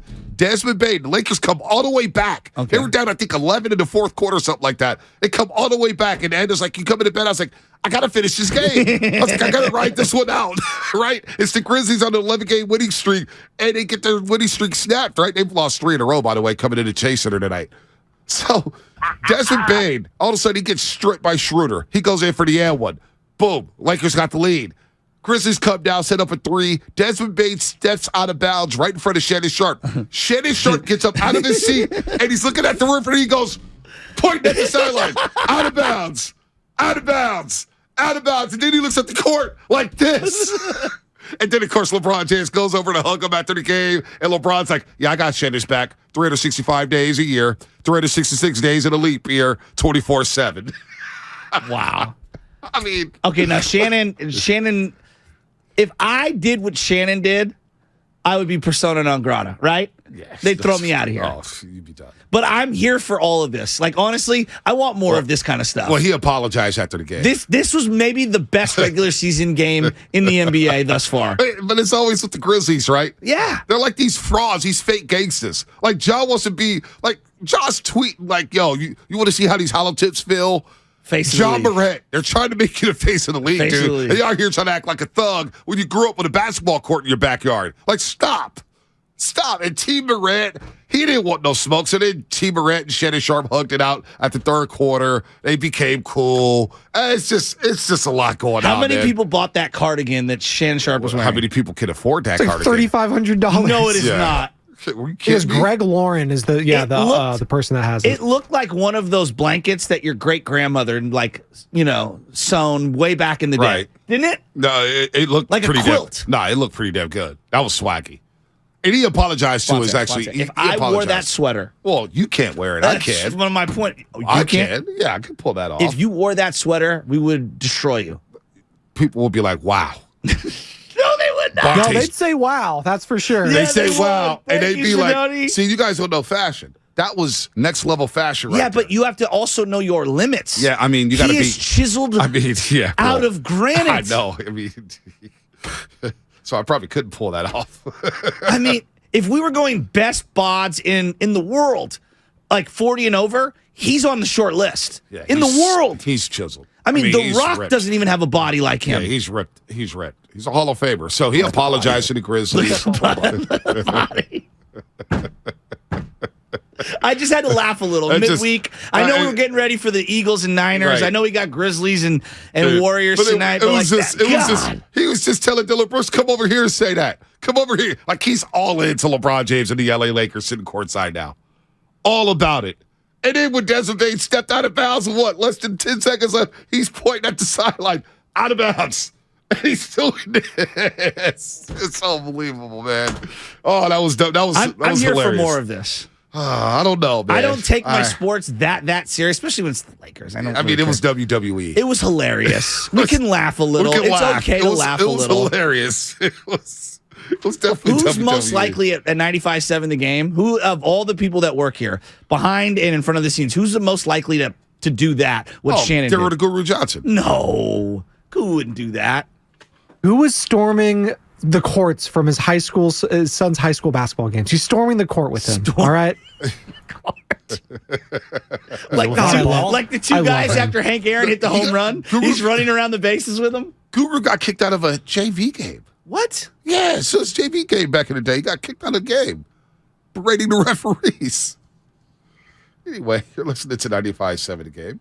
KGMG FM and AC1 San Francisco, always live on the free Odyssey app. Download the Odyssey app, your favorite 95.7 The Game, for the best and most up-to-date sports coverage. And do not forget that you can also watch us every single day on our YouTube and Twitch streams. Just log on and search 95.7 The Game. Be sure to like and subscribe to the channel while you are there. Don't forget, all guests appear on the Bud Light guest line. Bud Light, easy to drink, easy to enjoy. There's one guy out there who believes I could pull that cardigan on. That's my main man, R.C. Davis, Warriors radio producer, baby, Hall of Famer, R.C. Not only can you pull off that sweater, you're the only one who could pull off that sweater. You think we could get a similar one with like the Morning Roast logo on it and put it at 957thegameshop.com? Oh, man. I do have the cardigans. Remember the first year we doing Warriors pregame live, the cardigans were in. Fred Rogers. Yeah. A lot of people gave me heat for those cardigans. Now I'm trying to lose the weight to fit back into those cardigans. The Road to Glendale also brought to you by Mayor West Credit Union, working for you today, tomorrow, and together. Now the Grizzlies are back in town. Before we move on to the NFC Championship game and start talking football. And we will. The Grizzlies are in town again. And they were on an 11-game winning streak, and they lose 3 in a row. They lose to the Lakers. They lose to Phoenix. They lose to Sacramento. Sacramento dropped 133 on them, but it was without Ja and Steven Adams. Now, Ja will be back into the lineup tonight. Steven Adams will be out of the lineup. This feels like a team and a game that the Warriors can definitely win like they did on Christmas Day, but it feels like the Warriors need this one tonight to just prove to themselves, hey, we're back. It was a little blip in the radar. Sunday against the Brooklyn Nets. It was a fluke. Let's get back to business and handle the Memphis Grizzlies. Yeah, I'm excited to see Jonathan Kuminga with all the guys again get back out there. It's nice to have him back. I mean, boy, did they miss his athleticism. And it was nice to see some of the other guys. I know I barely watched the game the other day. I mean, I watched it in like fast forward mode. I'm going to be 100% honest with you because I was so worried about Niners Cowboys. But just to see a lot of the guys back at full strength was really nice. We needed that. This team needs to go on a little run, though. They do. I mean, like, now they need to go on a run. It's January 25th. It's just inexcusable to blow a 12-point lead to that Brooklyn Nets team in the fourth quarter. Now, Kyrie was doing Kyrie type of things. Kyrie's playing unbelievable basketball right now. I mean, he was cooking. But to blow a 12-point lead at home, and the way they did it, the turnovers. I was listening to Tim Roy on the way back from the Niners game. Tim Roy right here on 95.7 The Game, and he's like, you can't go 2 straight possessions without even getting up a shot. Those are inexcusable turnovers. That's embarrassing. And Tim Roy was as critical as he could be on the radio broadcast Sunday. I mean, I felt for him, and you could hear the crowd like, ugh. But Bonte, late game execution by their stars has been, okay, we could argue about, we need to trade this guy and get this and acquire that. That wasn't on the kids. I would argue the number one problem on this team right now throughout this year is late game execution, 6 minutes to go, by their actual best players. Mm-hmm. So they get outscored by 16 in the second half, Shasky. Outscored by 16 in the second half. I mean, this is kind of on the starters. Well, here there's and like we blame the kids. We blame the kids for so much. Well, it's not fair. But it's not fair at all. There's about 8 games the Warriors have just flat out blown. Well, because starters have been responsible for at least 6 of them. 100%. There's the bucket of we care. Like, it's Memphis, it's Boston, we care. That's that bucket. Right. And that team that I watch in that bucket, I'm like, wow, that's a fun team. That's a team that I think can be a force to be reckoned with in the playoffs. Then there's the team of we kind of care, depending on who's available on that given night, right? That's the middle bucket, and that's a grab bag. I have no idea what's going to happen in that game. They get blown out. They can have a great lead and squander that away. They can hang on for dear life and win. And then there's the third bucket. No one's playing. I actually think that's the most fun bucket that I've seen this year. It was fun on Friday night against the Cleveland Cavaliers, wasn't it? You know why? Because 23 made threes. It feels like max effort from the guys that are actually available. Ty Jerome. And I'm not hating on the people that are in, the stars. Like, I understand that you pick and choose your spots. Can I get the first bucket more often? I know you're not going to be motivated every single night. Like, I don't come in here with the same exact motivation every single day. No one does in their job. Like, some days you have a little more energy than others. I get that. I don't pretend to be unrealistic. But can I show more of the first bucket as opposed to that middle bucket? Feels like way too many games have been that middle bucket of, I don't care, and I have no idea what we're going to do today. Yeah, I mean, again, the Brooklyn Nets, you would thought, okay, they beat the Cavaliers. They have their first winning road trip of the season. You go 3-2 on the road on that 5-game trip. Right? You go 3-2. What's predictable about this team right now? Why would you? What makes you believe that there's a predictable outcome? What's predictable is that there's going to be a lot of unpredictability with this basketball team. That's what's predictable. We don't know what we're going to get. Well, that and specific load management, which is not exclusive to them. So they dropped to 17-6 at home, and you look at this upcoming stretch here before the All-Star break. Right now, the Warriors are in 10th place. They're a game behind the Mavericks, who are in 6th place. They're a game and a half behind the Clippers, who are in 5th place.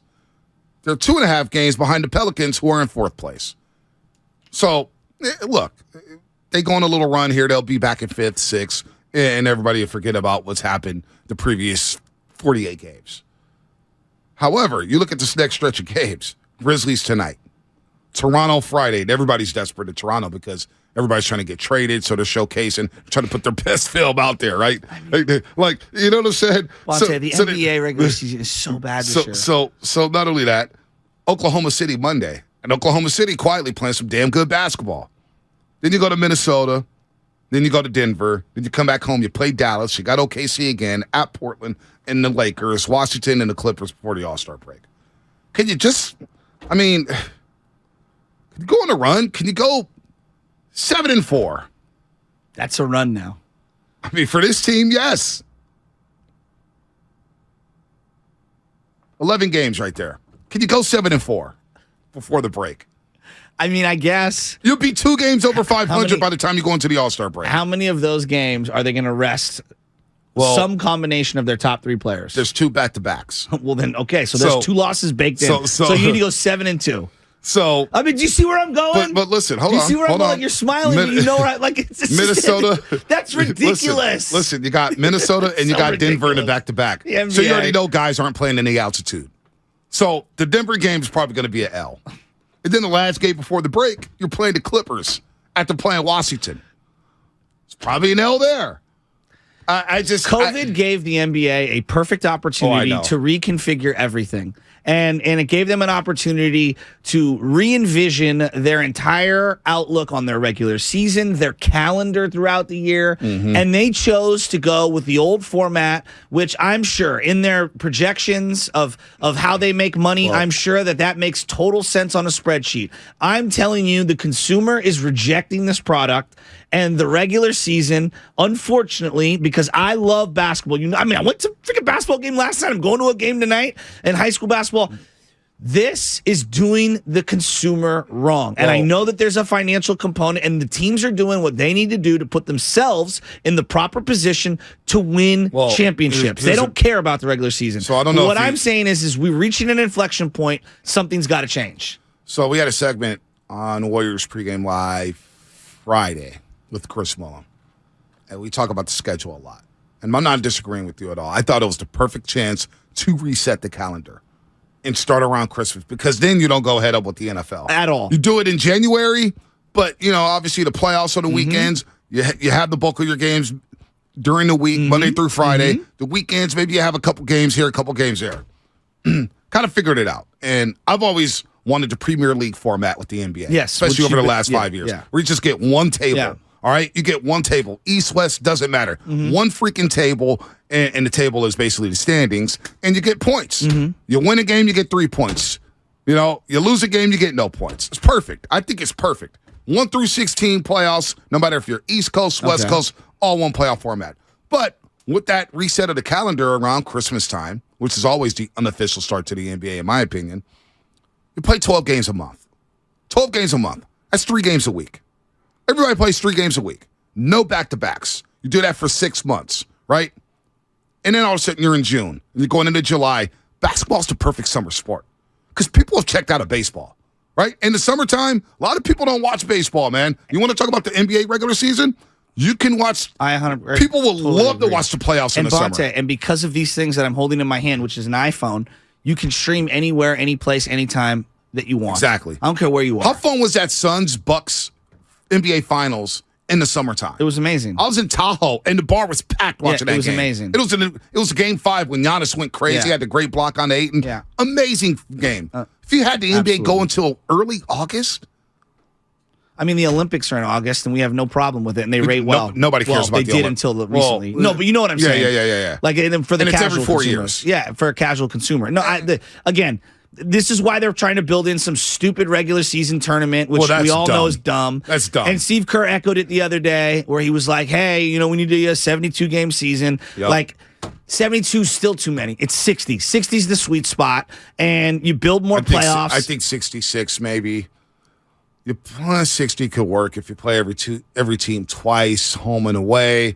but our owners and the players going to give that money up. And that's the thing. The players union are going to say, well, what about our salaries? Yeah, well, because if I'm an owner, I'm not going to want to give people max salaries for playing 66 games or 60 games. Now all of a sudden we got a money problem. Well, no, I don't think you do, because what ends up happening right now is you've got all these streaming devices, Hulu, Apple Plus, they're all bidding for television rights. And so to think that the money's going to go down because you reduce the amount of games, that's just unequivocally false. They're going to have some sort of a subscription model. It's coming. MLB Network has it for MLB Plus on the app where you could pay for it. League Pass has it.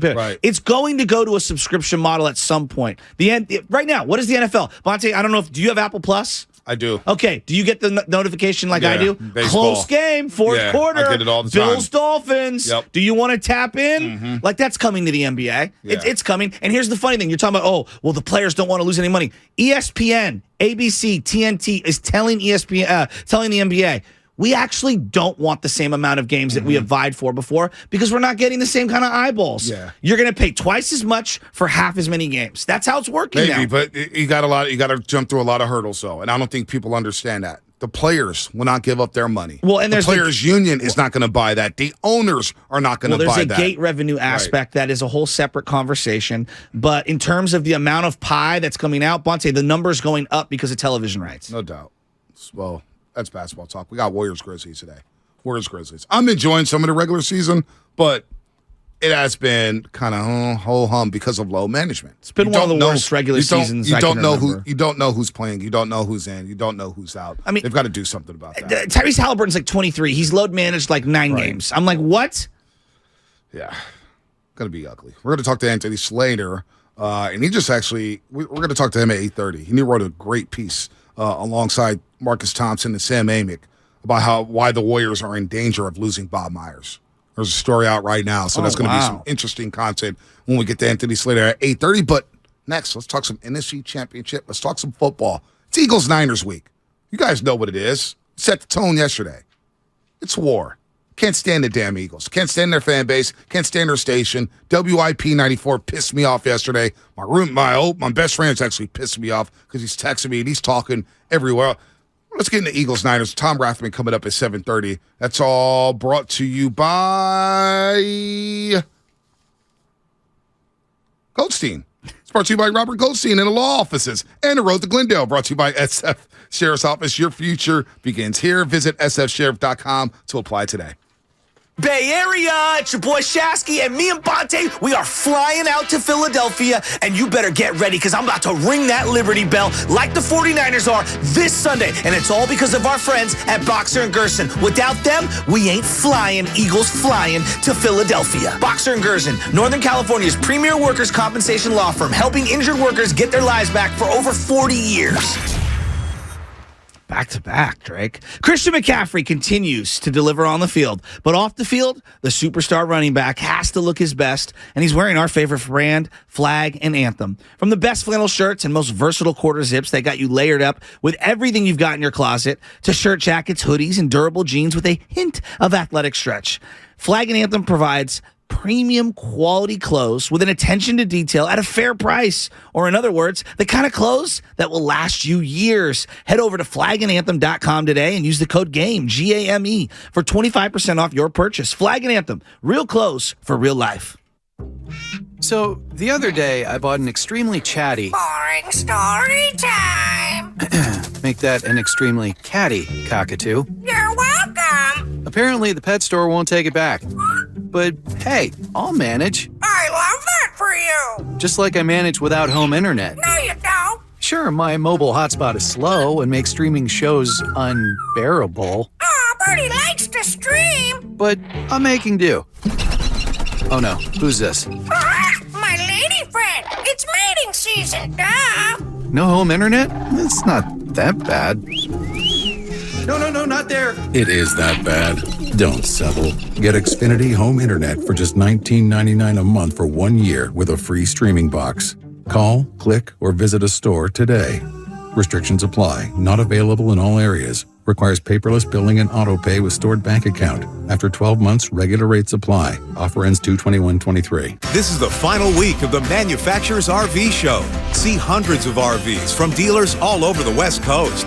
Don't miss the 34th Annual Manufacturers RV Show at the Alameda County Fairgrounds in Pleasanton. Show ends this Sunday. The Prophetic Matrix. Unlock the secret code to your destiny. A new revolutionary book by Michael John Toste. The first ebook to make history by being filmed in space. Discover your unlimited future. Get The Prophetic Matrix now on Amazon.com and BarnesandNoble.com. 1-877 Cards for Kids. KARS Cards for Kids. 1-877 Cards for Kids. Donate your card today. 1-877 Cars for Kids. KARS Cars for Kids. 1-877 Cars for Kids. Donate your car today. With car prices at an all-time high, our donors are now getting highest receipts ever. Donate at carsforkids.org, and your car can be picked up tomorrow. 1-877 Cars for Kids. KARS Cars for Kids. 1-877 Cars for Kids. Donate your car today. Now accepting donations of land, homes, buildings, or any kind of real estate. If you own a business, this has been a bumpy ride. From pandemic to inflation, I'm sure you could use a break. If your business has 5 or more employees and survived COVID, you might be eligible to receive a payroll tax refund of up to $26,000 per employee. The challenge is getting your hands on it. Hi, I'm Howard Mackler, and that's why I founded GetRefunds.com to cut through the red tape and get you that money. The team of tax attorneys we have put together are highly trained in this little-known payroll tax refund program. We do all the work, charge not a dime up front, and simply share a percentage of the cash that we get for you. Businesses of all types qualify, including those who took PPP, nonprofits, and even those that had increases in sales. We have helped return over $1 billion to businesses, and we can help your business too. Just go to GetRefunds.com and answer a few questions. This payroll tax refund is only available for a limited period of time. Don't lose out on up to $26,000 per employee. Go to GetRefunds.com. That's GetRefunds.com. Everyone knows time is money. So don't wait weeks for the IRS to send out your tax refund. Go to Jackson Hewitt instead for up to $3,500 with a no-interest, no-fee tax refund advance loan. With up to $3,500, you could bring home the bacon and bring it home today. Money now instead of later? That's worth its weight in gold. Don't wait weeks for your refund. Go to Jackson Hewitt today. For eligible clients, loans by Republic Bank and Trust Company. Details at jacksonhewitt.com. Streaming only on Peacock. From the mind of Rian Johnson, the writer-director of Knives Out. Miss Gale, you've got this gift. Always knowing the truth. I only know if something is a lie. The real trick of it is to figure out why. Natasha Lyonne is Charlie Cale. It wasn't an accident. I think there's been a murder. You watch too much Dateline. A new 10-part mystery series. Wolves on my fender. I gotta keep moving. I have been kind of a death magnet. Poker Face, streaming January 26th, only on Peacock. My heart was racing just making spaghetti. I could have waited to tell my doctor, but I didn't wait. I was short of breath just reading a book. I could have delayed telling my doctor, but I didn't wait. They told their doctors and found out they have atrial fibrillation, a condition which makes it about 5 times more likely to have a stroke. If you have one or more of these symptoms, irregular heartbeat, heart racing, chest pain, shortness of breath, fatigue, or lightheadedness, this is no time to wait. Contact your doctor. Brought to you by Bristol Myers Squibb and Pfizer.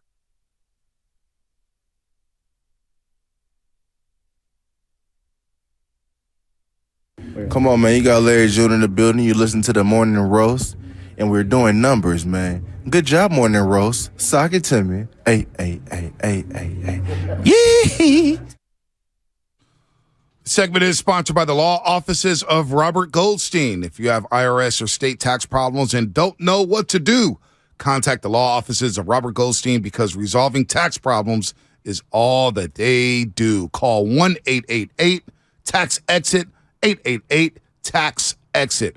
Matt Ramos, who won the NFL Blitz Arcade game, is going to join us at 8:20. He's going to pop on for a couple minutes to talk about how excited he is to win this Jerry Rice NFL Blitz Arcade game. Congrats to Matt Ramos, who DM'd us and shared the story, Shasky, saying, I'm a roaster, and I'm super excited. So shout out to the roaster, Matt Ramos. He'll join us at 8:20. I'm a roaster. I'm glad we have Anthony Slater at 8:30 as Anthony Slater, Marcus Thompson, and Sam Amick discussed Bob Myers whether or not the Warriors are in danger of losing Bob Myers. A very intriguing story there. His contract runs out in July. Is time ticking on the Warriors to give him a deal? Got to pay Bob Myers, man. Keep Bob Myers around here. We don't want him to leave in the Bay Area, that's for sure. Also, the Road to Glendale brought to you by West Credit Union, working for you today, tomorrow, and together. Shout out to YouTube, Twitch, Xfinity Mobile text line. And Shashka, I didn't even say good morning to everybody getting off the graveyard shift. Good morning, everybody. Getting ready for work, or if you're at work, what is happening? Teachers, cops, CHP officers, strippers, baby mamas, baby daddies, janitors, longshoremen, you name it. Spadoni, Lubman, and you, Joe Shashka, as we turn our attention to Sunday. Niners, Eagles. Shout out to Boxer and Gerson for sending this out there to Philadelphia. Cannot wait to touchdown Saturday morning. And I'm feeling more and more confident about this football game, Shasky. I do. You may call me crazy. Yeah. But I feel really good about the Niners' chances Really? to go into Philadelphia and be able to run the ball on them and slow them down. There's a lot of cockiness. There's a lot of talk. Matter of fact, we may simulcast with WIP 94 Friday with their midday show. Yeah. Another simulcast. So, we're undefeated in simulcast. Oh, I like that. I don't have the same confidence as you right now. I just think this is going to be really difficult. Shocker. I was thinking about top wide receivers in the game. Shasky. We just watched CeeDee Lamb, and he's a stud. This is who the Niners have faced in the last month and a half, okay? Devontae Adams, DK Metcalf, CeeDee Lamb, and this weekend's going to be A.J. Brown. Devontae Adams went 7 for 150 and 2 touchdowns. DK Metcalf, 10, 136, 2 touchdowns. CeeDee Lamb, 10, 117, 0 touchdowns. Now, the common denominator is that the Niners won all of those games. I just worry about A.J. Brown this week and Devontae Smith. I think that this is a very balanced attack that we're going to face. And then I look at what Jalen Hurts did to them last year in the run game with that RPO stuff. And I really worry about this one, Vontae. And I think that you can beat the Niners right now on the edges. And I worry that they're going to force these corners to play up on these receivers, and there's going to be a lot of one-on-one shots down the field. And I worry about the ball skills of our corners, both Charvarius Ward and Diamonor. Even though they've stepped up as of late, these number one wide receivers have given them fits. Give me one more worry. One more worry for the Niners? You dropped like 6 worries on me just now. Well, it was in particular about the wide receiver position. I know, you're worried. Sausalito Shasky / Say Fred Shasky worried about an opponent. Is this the best quarterback they've faced over the last month and a half? I don't know. About I'm asking out loud. I don't know. I don't know about that. Jalen Hurts has been damn good. That shoulder's a problem, though. I still believe that shoulder's a problem. You face McLaurin, Stidham. I'm trying to think some of the people they faced. The Colts, Brady. I mean, the Cardinals quarterback Brady. I mean, yeah, I guess. I don't know. Is Jalen Hurts the best? I mean, who's an MVP candidate? He's pretty good. I think he is. He's pretty good. Here's Peter King. He joined Damon Arado yesterday. Okay. And he was asked, who do you rather start a franchise with, Purdy or Dak? If I were to start a franchise right now, I'd rather have Brock Purdy be my quarterback than Dak Prescott. That sounds totally, absolutely insane, but that's the way I feel. Okay, is that? Are we adding in the financial component there? I don't know. I don't know. I mean, for $40 million or $800,000, probably side with Purdy. Yeah, right? if that's the case. But if we're going like, hey, everyone's worth the same amount, I don't know about that one. I don't think we have enough. I love Brock, but I think that's being really critical on Dak. I think Dak will look really good in the 49ers situation. He also said Purdy's the perfect quarterback for the Niners. I agree with that. In 8 NFL games, Brock Purdy has not fumbled the ball. He hasn't only not lost a fumble, he has not fumbled the ball. And he's only thrown 3 picks. He is the perfect quarterback for a team that has a defense like the San Francisco 49ers. That's why Brock Purdy is going to be the opening day starter at quarterback regardless of what happens on Sunday or beyond. And then Peter King added something about Jalen Hurts and whether or not he's going to be compromised on Sunday with the shoulder injury. I talked to Jalen Hurts after the game. His shoulder still hurts. I'll be the least surprised person on the planet if 2 weeks after this season we see a little dispatch out of Philadelphia saying that Jalen Hurts is going to go have a cleanup procedure, a surgical procedure to clean out something in his shoulder. you're not still in pain 5 weeks after something like that happens unless there's something wrong. So I don't know this, but I mean, my experience covering quarterbacks in the NFL is that a lot of them get little things cleaned up after a season, and I bet he's going to have to do that. But the only thing that means for this weekend that I would be surprised if offensive coordinator Shane Steichen and Coach Nick Sirianni dial up a lot of bombs, for Jalen Hurts.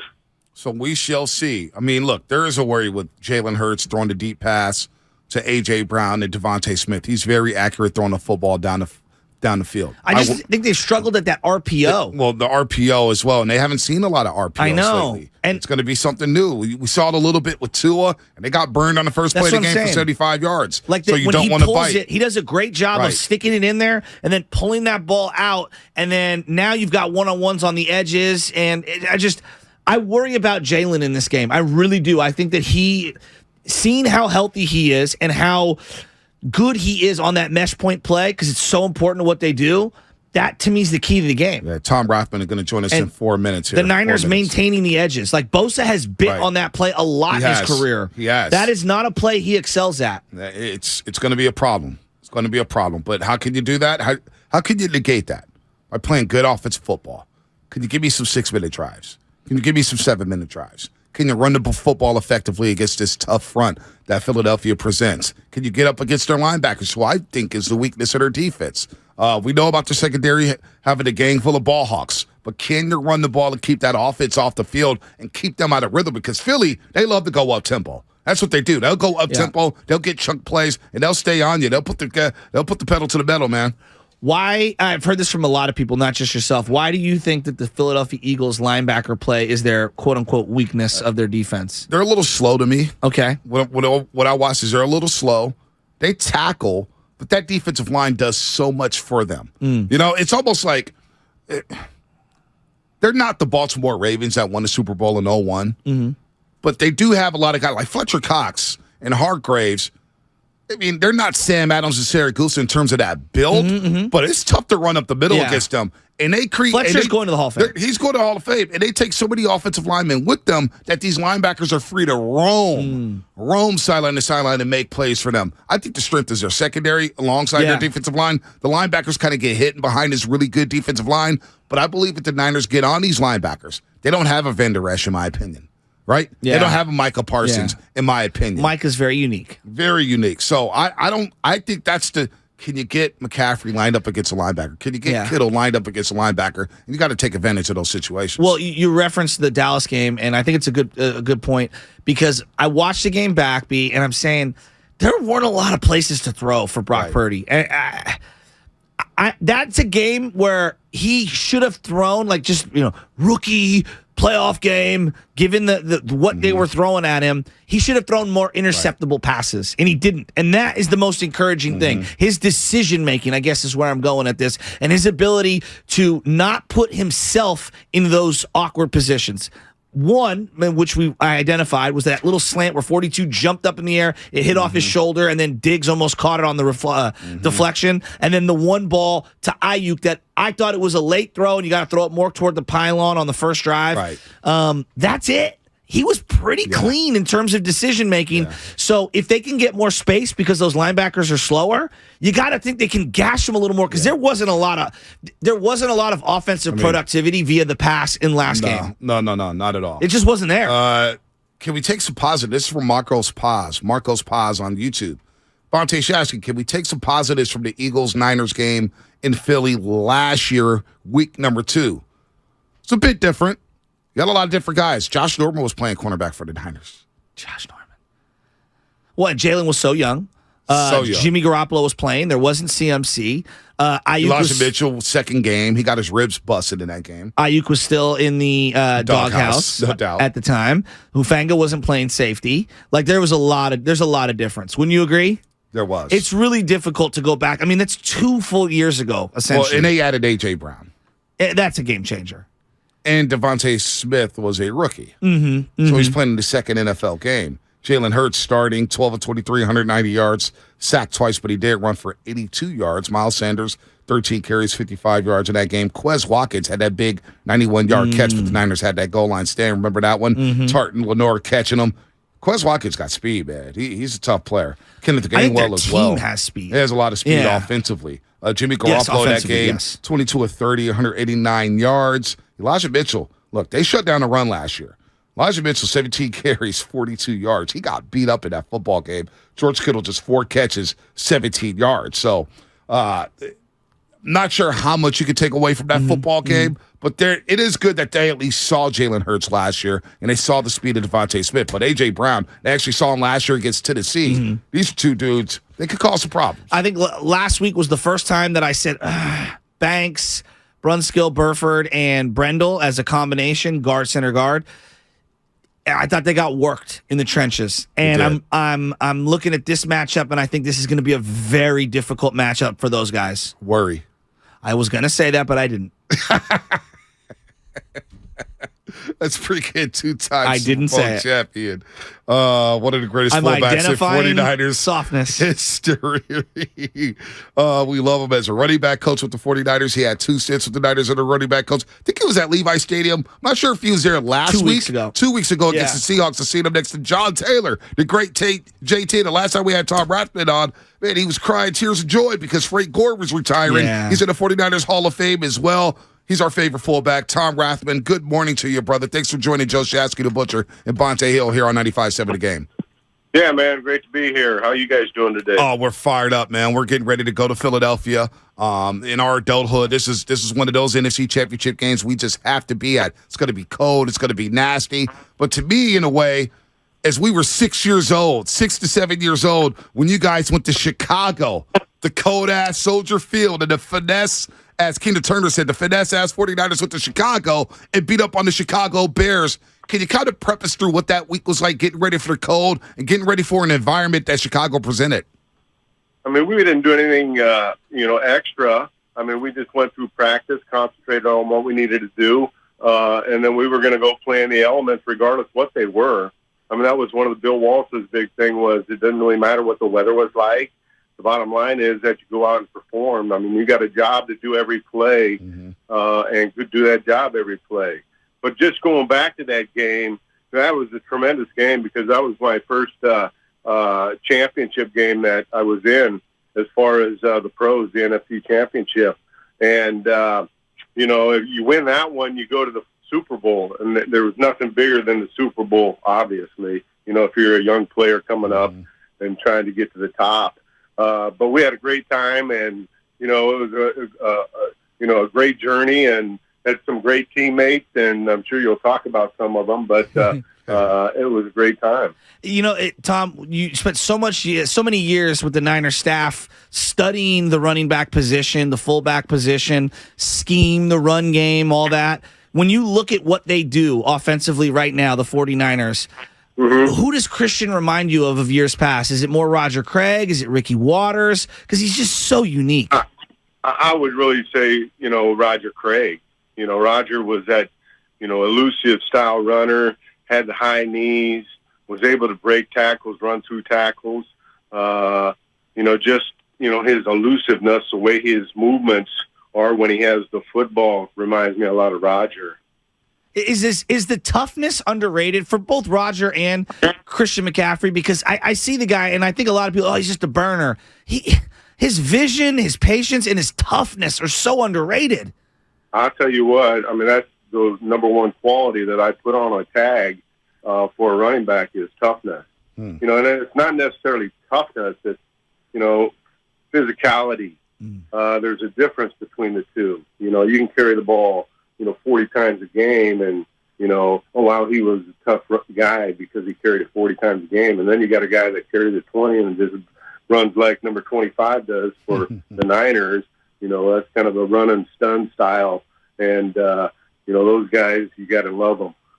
He's in the 49ers Hall of Fame, 2-time Super Bowl champion out of Nebraska, a longtime running backs coach. Of course, Coach Frank Gore for most of his career here in San Francisco. Tom Rathman on the Morning Roast. And going back to that Chicago game, that NFC title game that you played in, you had 5 catches for 51 yards. You were a unique fullback in which you could blow linebackers up. You could block. You could just go right up the hole and just stuff dudes. But you also get out the backfield and catch some passes like Kyle Juszczyk we see today wearing that number 44. How much fun would you have had playing in the Shanahan offense with all the different things Shanahan asked the fullback to do? Well, I'd be in his office begging for the ball, carrying the ball. No, I'm just kidding. I think realistically, they try to get the fullback out there and play in that personnel, and I think it's a wonderful personnel because it's a little bit different fits for the defense, as opposed to having an extra guy on the line of scrimmage. That's different fits for guys. You know what I'm saying? As far as linebackers, you put a guy coming off the ball and then inserting on one of those linebackers, those elements inside or on the perimeter, and it's a little bit different fit for guys. So I think the personnel is, great. It kind of throws, a wrench in things. I mean, you got to work on it, as a defense. But I think they will, and just, let's go.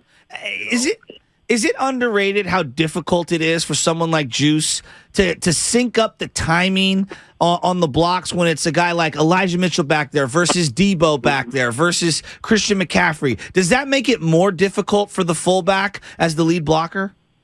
No, not really. I mean, the way I did it was I always had everybody on an aiming point course, footwork, and fit.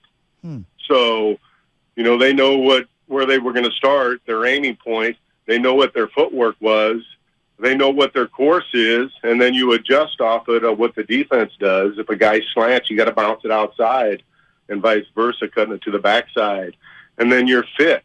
How do I fit on this play, whether it's a run or as I'm a blocker? If it's a blocker, I'm usually working, inside eye, outside eye, that fit, that, that detail on, impact.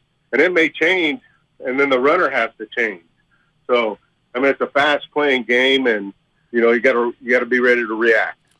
Tom, when you look at Philadelphia's defense, what makes them who they are? A lot of people talk about their defensive line, how deep they are. They amassed 70 sacks this season, which is 15 more than the Kansas City Chiefs, who came in second when it comes to total sacks. What have you seen from this Philadelphia defense that's going to be challenging for this Niners offense? Well, I mean, you're right. I mean, they have, a lot of sacks. And I think our offensive line has been doing a great job, so they need to continue to do that. But just going back to the defense of Jonathan Gannon. Jonathan was with me in 2018, 19, and 20 in Indianapolis. He was a defensive back coach. So I kind of know what he is as a coach, and they're gonna be really well coached. All right. I'll tell you that. They're going to harp on ball, getting the ball out. And on offense, they're going to harp on ball security, 4 points of pressure, clasp hand, body, ball, boundary, all those good things, wrist above the elbow. But I think the defense, they got great personnel. They're going to be well coached. I think it's going to come down to fundamentals, big plays, fundamentals, and third downs, when you talk about this game. Tom, you were with the Niners for so long, and like me and B, you watched all these quarterbacks come in and play. Sean Hill, Troy Smith, Alex Smith, Kaepernick. I mean, right down the list. Blaine Gabbert. What's it about Brock Purdy? Why has he been so good so quickly? Because it feels so unique. Like, he's just boom, boom, boom, fits right in, and he's just getting rid of the ball like a point guard in basketball. What is it that you're seeing that makes him different from some of those other guys? I think he's got great composure back in the pocket. You look at him and he's not too high, he's not too low. I mean, he's even keel, and those are the type of guys you love because they very seldom waver from that line that they play on. And this kid has just been unbelievable to be able to come in at this level, halfway through the season and to be able to have done what he has done to this point. It's really incredible. I mean, you don't see it.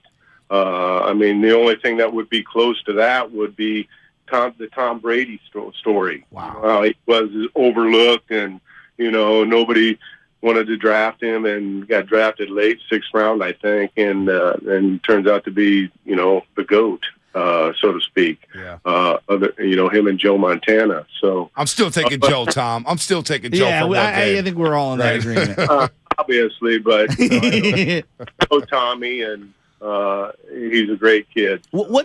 So he's just a competitor. Because we're watching the kid, and it's so hard these days because you don't want to fall victim to the small sample size. And every week he's accomplishing a different task that somebody needs accomplished. Oh, he's got to do it against this team, and he's got to do it on the road. He's got all these different things. What makes you know that do you think he's the guy, I guess? I mean, do you think this is real and this is sustainable? Well, it's been sustainable for quite a while this season, so that's saying something. But, like I said, this guy doesn't waver off of, his performances, I mean, he's pretty consistent the way this guy plays. And as long as he keeps doing that, he's doing his job. Now he's got to have help and have his teammates help him make sure that he gets his job done. Mm-hmm. So whether it's the protection, whether it's the run game, whether it's the receivers catching the balls, the George Kittle catch last week, a classic example. That's a player that's making it work. That's what you have to do in these games. You got to make those plays when you get the opportunity, and you only get one chance. So right now he's getting the help. We need to stay consistent with it, and love their chances. But I love this matchup. No question about it. Yeah, it's going to be a physical football game, cold out in Philadelphia. That fan base is nasty. What do you remember about playing in Philadelphia? I know you played at the old Veterans Stadium. You guys scored 4 touchdowns in the game against the Eagles in a dramatic game in the regular season. I know you remember that one, Tom. What is it like playing in Philadelphia, though? We hear it's nasty. We hear they're telling us not to wear our Niners gear. I'm not going to go like that. We're wearing it, but what's so difficult about playing in Philly?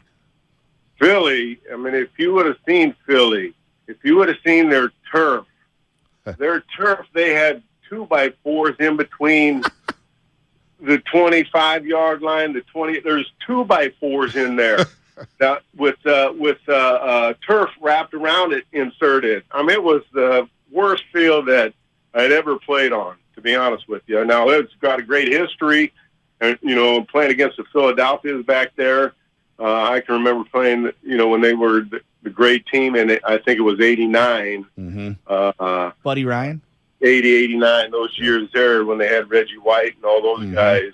I mean, just unbelievable team, players that we played against, both on offense and defense. So it was always a tough game. And, anytime you have to go back to the East, it gets a little bit time because the time zone is a little bit different. You play a 1 o'clock game on the East Coast, that's really 10 o'clock here. So you have to have your body, ready to go and know how to turn it on because really it's 10 o'clock in the morning. So those things were, things that I think people have researched and everybody has their way about going. And we always went on a Friday night.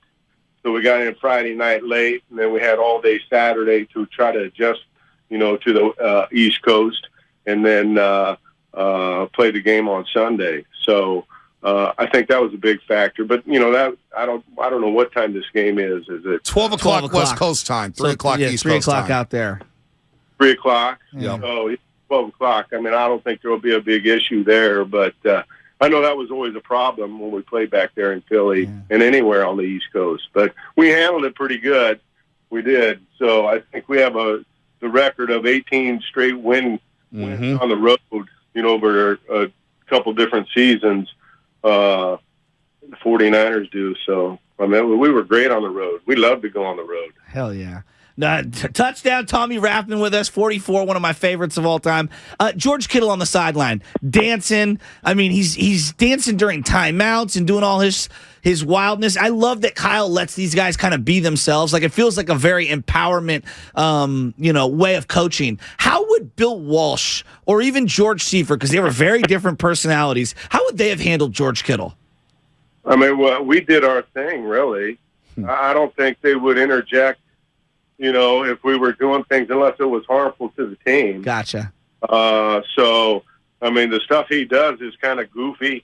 You know what I'm saying? But, I mean, that's his personality. You got to love it. I mean, shoot, if I was a fan, I would love that guy.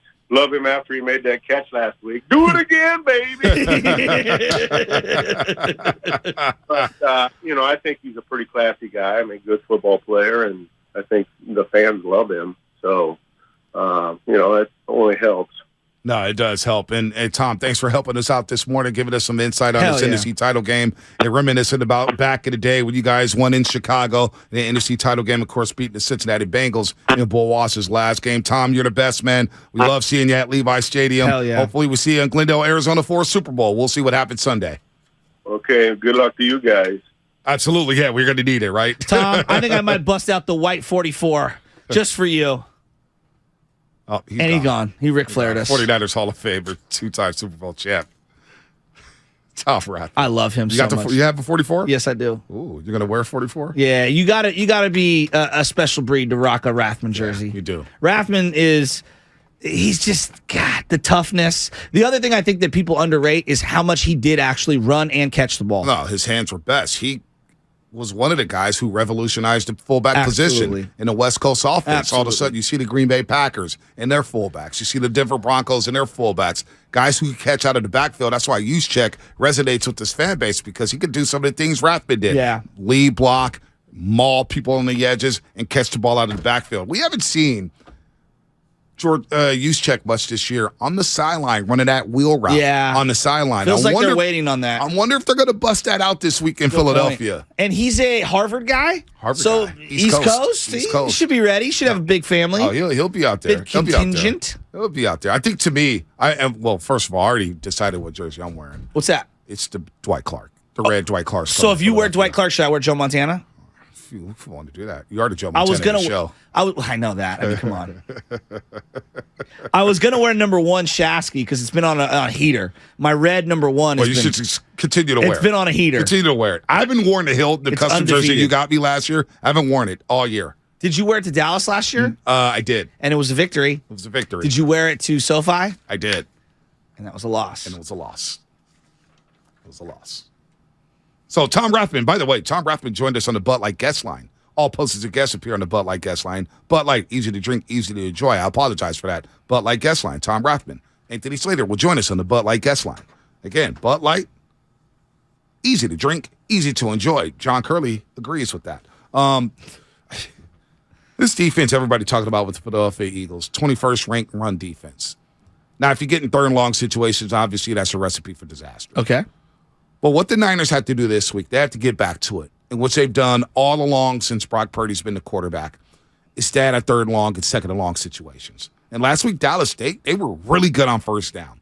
For the first 3 quarters of that football game, for the most part, Dallas won on first down. They forced the Niners into 2nd and 11, 2nd and 12, 2nd and 8, 2nd and 9.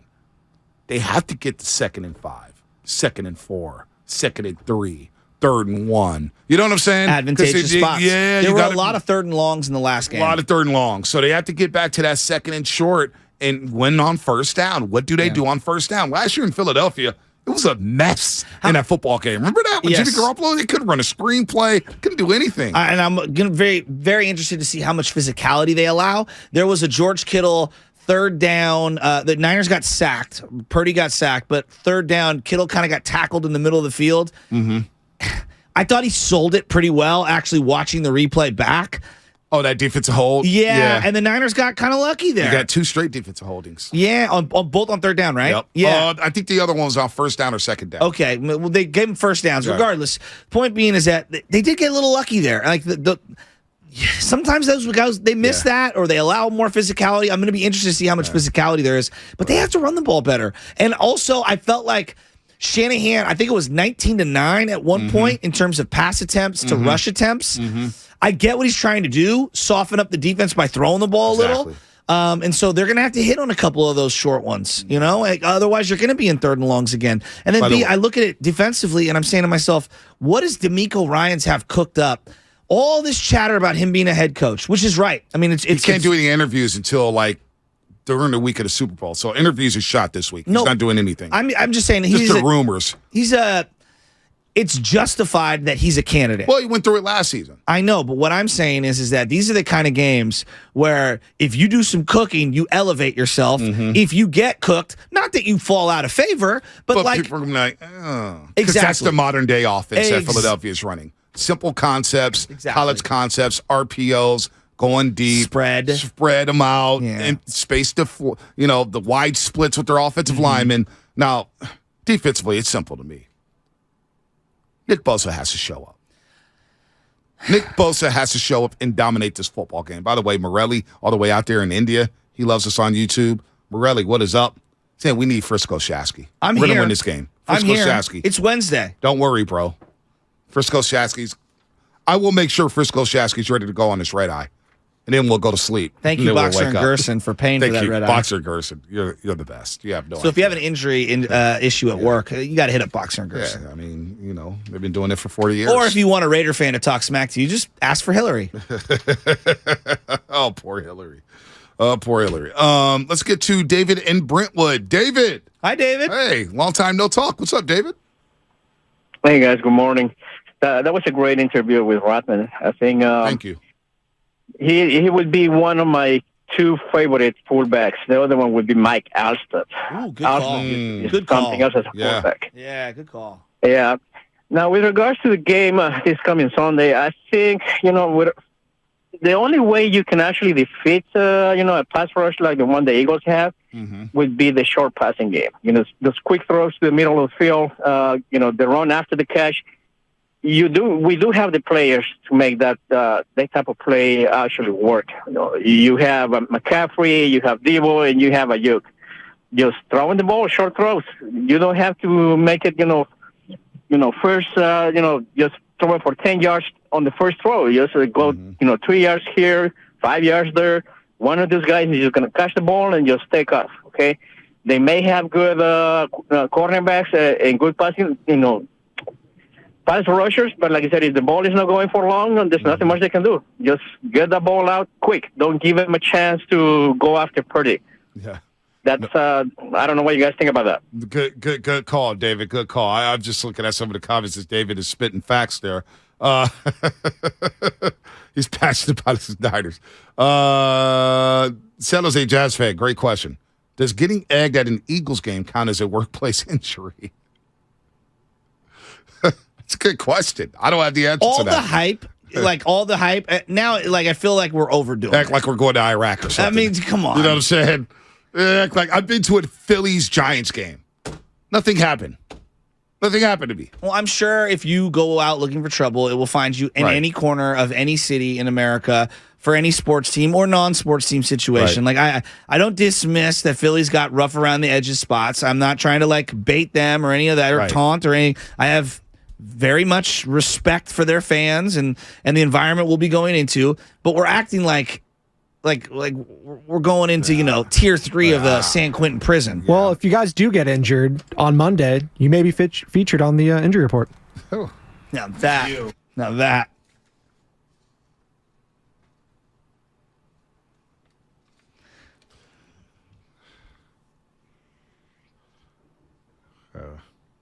Couple texts from the Xfinity Mobile text line. Rathman got me feeling like Mully did in Game 4 of the NBA Finals. I like that. I do like that. He was quietly confident about what was going to go down on Sunday. And then 925, is this a game you would rather have a healthy Jimmy G starting over rookie Brock Purdy? I'll answer that. No. All right, the injury report. So we have some potential good news coming from the Warriors today.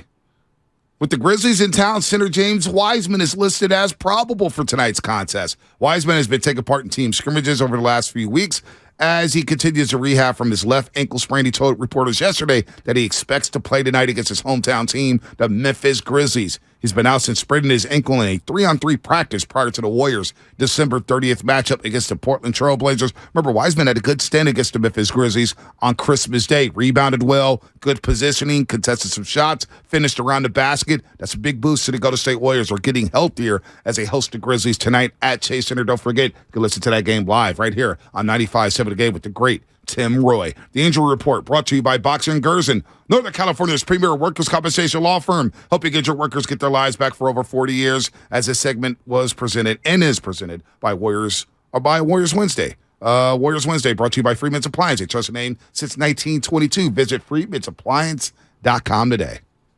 There's bad blood between the Warriors and Grizzlies. Man, they was talking about dynasty and all that. You can't talk dynasty when you haven't won before. Talking to the team that won a championship after they beat you, after they win a championship, is an entirely different level of oblivion. And they face off tonight. Clay gets a technical for going right into Brooks as he fell down. Our pregame coverage starts at 6. Only on 95.7 The Game. Kirby, they're your driveway mechanic, and they bring the shop to you.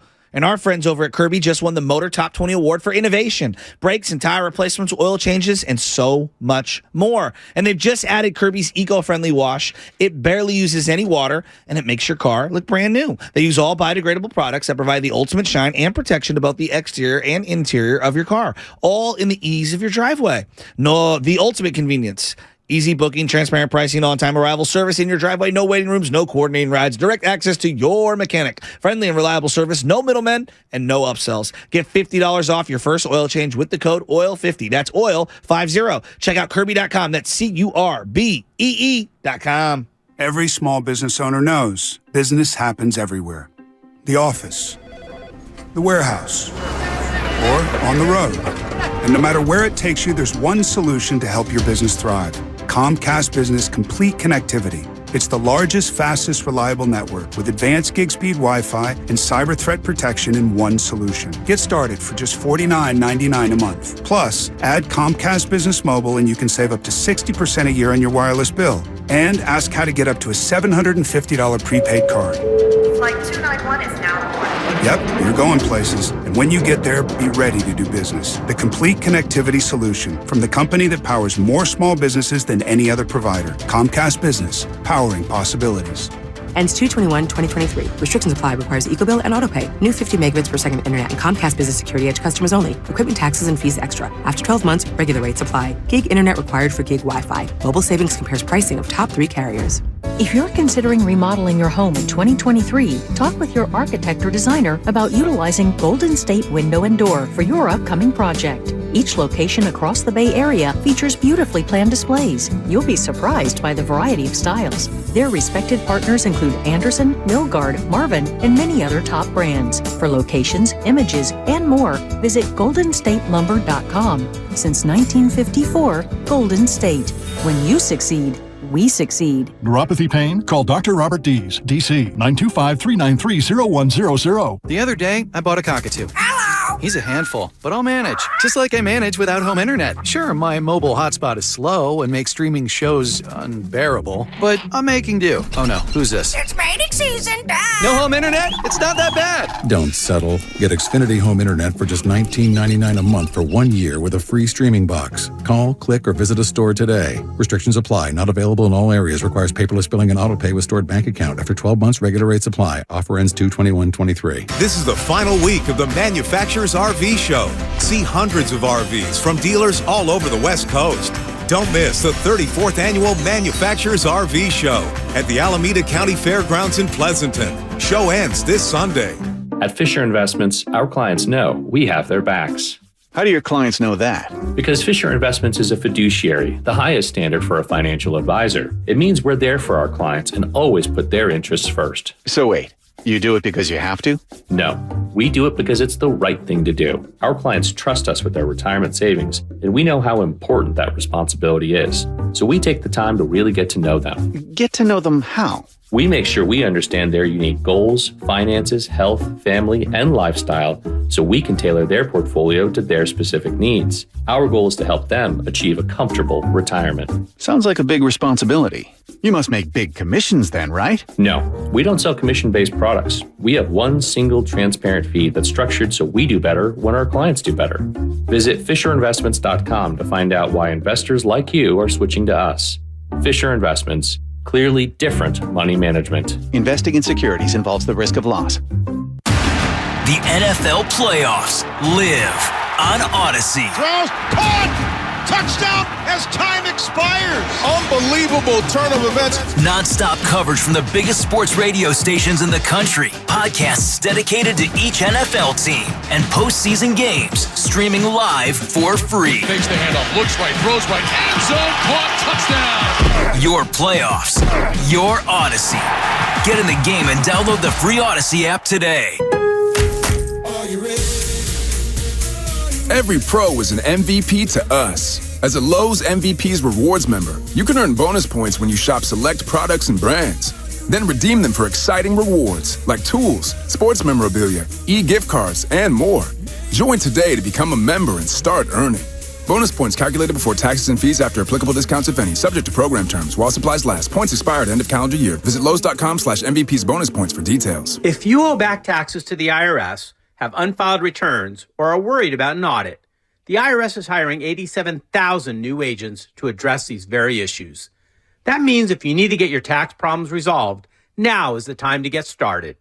I'm tax attorney Robert Goldstein, and my firm specializes in helping individuals and small businesses resolve their tax problems.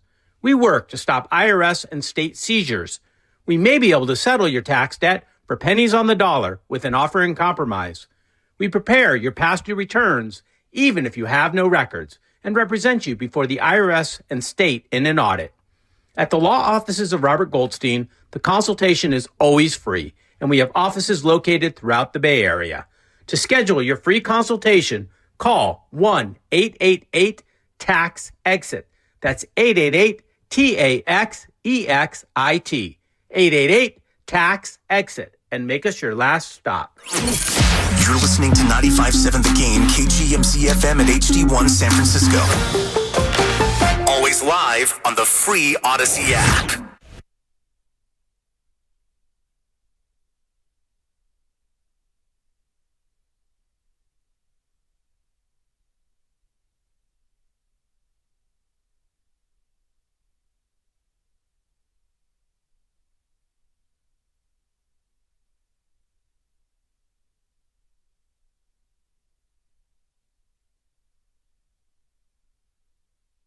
Oh, baby. What's happening, everybody? Good morning to everybody out there getting off their graveyard shift. Good morning to everybody getting ready for work. If you're at work, if you're driving safe to work, good morning to you. Good morning to all the longshoremen, janitors, plumbers, bakers. Who else am I missing? Electricians, painters. San Quentin, because they were hitting us up on the text line. Yeah, San Quentin. Actually, we got a call from San Quentin. Yeah. A guard from San Quentin last week. Shout out to San Quentin. Shout out to Santa Rita. They listen too. You going to do Lompoc next, or are we just going to go right down the list, or what? 850 Bryant. I don't know if they allow Odyssey app in 850 Bryant, but if they do, shout out to you guys as well. Good morning. As we get ready to roll, Anthony Slater, 8:30, wrote some interesting things about Bob Myers. We'll get to the Warriors and Grizzlies coming up at 8:30, but I want to continue to roll. It's Tennessee title week. It's Wednesday. You know, it's kind of midweek. We're all sitting back. Everybody's watching films. Shanahan's talking. We'll get the injury reports. We'll find out what's going on with Charles Omenihu. Nick Bosa, where is he at as we break down this game? How are the Niners going to win this game? Are you confident in the Niners? It's Wednesday now. We're just talking to Kyle Batson, who's going to co-host with Dan Dibley today from 9 to 12. And Batson, he thinks the Niners can win. You already know. You're always worried, so I know how it is. I know you want the Niners to win. There's a cycle. You know, I hype up the opponent. And I used to do that. You used to get on me. Remember that? Oh, you're scared of everybody. And I was like, hey, it's appropriate fear. Hey, look, I'm the cocky, arrogant fan. This is why we're a great combination. I pick you up on certain days. When you're feeling low, you pick me up on certain days. When I'm feeling low, we just do it that way. No, it's going to be a tough game. There's no doubt. Philadelphia is going to come to play. It's going to be electric in that atmosphere. By the way, we could list like 50 million professions, and someone will come in, no love for utility workers. Oh, utility workers. Good morning to you guys. Good morning to the UPS drivers. Good morning to the firefighters. Good morning to cops. To lawyers. Who else are lawyers? Yeah, well, depends what type of law Boxer you and study. Gerson. Boxer and Gerson. Good morning to them. Yes. Good afternoon to them. Good night to them. Hope you had a good night's sleep. I love Boxer Gerson. Some lawyers. Thank you, bail bondsmen who are now texting in. I have have to say, Good morning to radio hosts. Our audience is very diverse. Oh, good morning to the ushers at Chase Center and the security guards, because you better believe once I get there tonight, they're like, you just say good morning to us. Psychologists, good morning to therapists. Who else? Techies. Now I'm imagining you sitting down like Tony Soprano. I fainted at my kid's, birthday party. The gabagool. Thank you. I was actually thinking about getting back into therapy last week. It helps, man. Therapy is does. good. Everyone should have therapy. Yeah, Did you hear about Brandon Marshall? Just for a quick aside, Brandon Marshall, the former wide receiver or the linebacker? The wide receiver, wanted to let his teammates know. So, like, for example, when a guy gets taped up, like, he can get taped up right at his locker or in the training room or whatever, but, like, it's not this thing that's, like, closed doors where, like, you're afraid to show that you get taped up because you're getting work done on your body. He said that he wanted the therapist to meet him right next to the gym where they're working out the weight room so that everyone could see that not only would he get work done on his body, he's also working on his mind. And to let everyone else in the room know, who are his teammates, that it's acceptable to work on your brain, work on your emotions, work on your soul, and that he had issues that he was going to work through, and that other people aren't alone if they're searching for that. I don't know. I just thought that was really unique and cool from Brandon Marshall, because I think a lot of people from afar who weren't in that locker room were talking about him a certain way, and to hear him open things up years later, I don't know, I find him to be he's more relatable than a lot of the people that cover the game that ripped him. He's been through a lot of things, right? But he's sought out help. And he's not a perfect human being. No, he's not, and he admits that. Yeah. He admits that. It's an everyday process. I found that interesting, regarding therapy. Yeah, no doubt. No, I used to go to therapy as a kid. It helped. I went to therapy a couple years ago during the pandemic, man, but it wasn't the same because it was all phone. Zoom. It was all phone. Yeah. It was all phone, so I may get back into it just because it helps. I just like talking to people. Venting. You like talking? Yeah, go figure. By the way, you're right. Xfinity Mobile text line. This is unbelievable. Local 617, shout out to them. Don't forget us, Cell Tower Climbers. We listen to your show, too. Oh, Cell Tower Climbers. Good morning to the dad taking his daughter to school. No love for FedEx couriers. No, we love you guys. School cafeteria workers, we love you too. No love for Uber drivers. We love some of you. Shout out to Honey Bucket employees pulling all that crap up. We love you too. Coffee baristas, I love you. Ganja farmers, hell, we all love the farmers, especially ganja farmers. Who calls it ganja in 2023? I don't know. No love for Amazon drivers. I love you guys. You deliver the packages right in front of my door. I love it. You're starting a war here. UPS, FedEx, Amazon. Street pharmacists. Good morning to the street pharmacists. Who wants to sponsor us first, FedEx or UPS? Big Brown. Well, as Bobby Boucher mentioned, I got canned from UPS back in 05 or 06. It was the best thing that ever happened to me. Trust me. Let me tell you. Look, we are the blue collar and white collar show for everyone out there. The elasticity on this show is very unique. Stretch Armstrong ain't got nothing on us. Bakers. Good morning to bakers. I mean, how far is this going to go? Underwater welders? I didn't even know that was a thing. Yeah, I didn't either. Jesus Christ. I started something. No more good mornings. No more good mornings because it's done. I started it off to say good morning, everybody. Now the list is like we could literally do the first segment, all good morning shout outs, and then we go straight to 626, and then we break. They were like, good morning, Tom Raffman. Good morning, Scott Rowland. You're a Hall of Famer. Oh, God. Don't even, please. Please. Good morning, everybody picking the Philadelphia Eagles. Good morning to Angelo Cataldi, who's going to join us Thursday, which is tomorrow at 7:20. Good morning to WIP 94, which is going to do a simulcast with us. I believe John Ritchie, the former Raiders fullback, as well as Philadelphia, he's part of that show. He's going to join us. A little simulcast. We'll see how that goes. I don't think there's going to be much trash talk there. No love for realtors. Good morning, realtors. Okay, this is getting out of hand. I'm ready to put a bookmark in it. Last one? Last one? Last one for today. Last one for today. Good morning to all the sperm donors. I'm a roaster.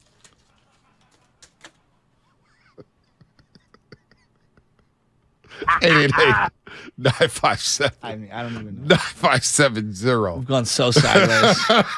I mean, this is a triple option play that you're running right into the ground. 9570. Tom Osborne would be proud of you. Come on, Shasky. Former Nebraska coach. He ran that option, the veer, the speed, the triple, all of it. The read. 888-957-9570. You ain't trying. I want to know how. Honestly, you know one thing, because I'm asking everybody, and I know you're a little concerned about the game. I am concerned. Appropriate fear. I think this How is. many people are in the camp of Joe Shasky where you're concerned about this game? Look, why do people? Okay, I want to ask you this question. If I tell you, all right, I believe the Eagles should be favored in this game, and I believe they have the better team. Does that mean that they're going to win on Sunday? No. Like, we know that's why they play the games. Like, I understand that. But why is that me being scared? Why is that me not recognizing that that's the best team in 2022, 2023, and that has played the most comprehensive schedule? They've earned home field advantage. All of the data and the statistics tell you they're a very balanced team. You know, we could nitpick defense here, there, rush attack, their DVOA, all these advanced analytics. What is DVOA? I don't even care.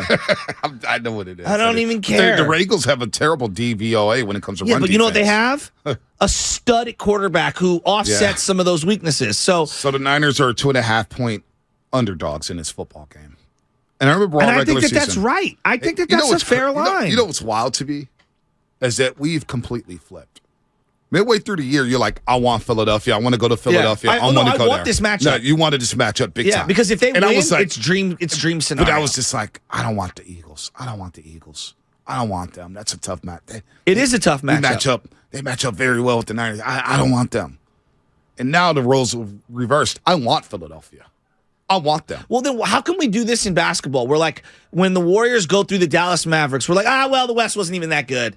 Okay, and then we diminish the Warriors. I don't think we. Yeah, I'm just saying that casual fans will do that nationally. Right. They'll diminish the Warriors. Yet, if the Niners go through this gauntlet, right? This gauntlet, wouldn't it be more impressive than 2019? It'd be way more impressive. Oh, this run would be because of the quarterback. Exactly. Because of Brock Purdy. And we'll get to some. Would this be their hardest route ever to a Super Bowl appearance? Well, they had 2 home games, so I won't say it's their hardest route. I mean, Cowboys were really good. And Seattle really good, was a divisional opponent. That game was at home. I know. It was at home. So you had the home field advantage, and I felt a lot better than going to Dallas and playing that football game. Going to Philadelphia, though, in terms of NFC championships, there's Seattle, of course. Which you lost. Richard Sherman, Malcolm Smith. And one thing that I think is relevant to this game, Seattle got a bye that week, that year, and by the fourth quarter, and this is my interpretation, the Niners wore down. They were gassed. And I'm worried that by the fourth quarter of this game, Philly's going to have just a little extra in the tank, whereas look at Bosa in the fourth quarter of that game. He was hands on hips. I've never seen him like that. And that was a physical game against the Dallas Cowboys. So I worry that the fourth quarter of this Sunday is going to be similar to that. So that game, when I think about NFC title games, Seattle, we just talked to Tom Rathman about going to Chicago. That was a tough game.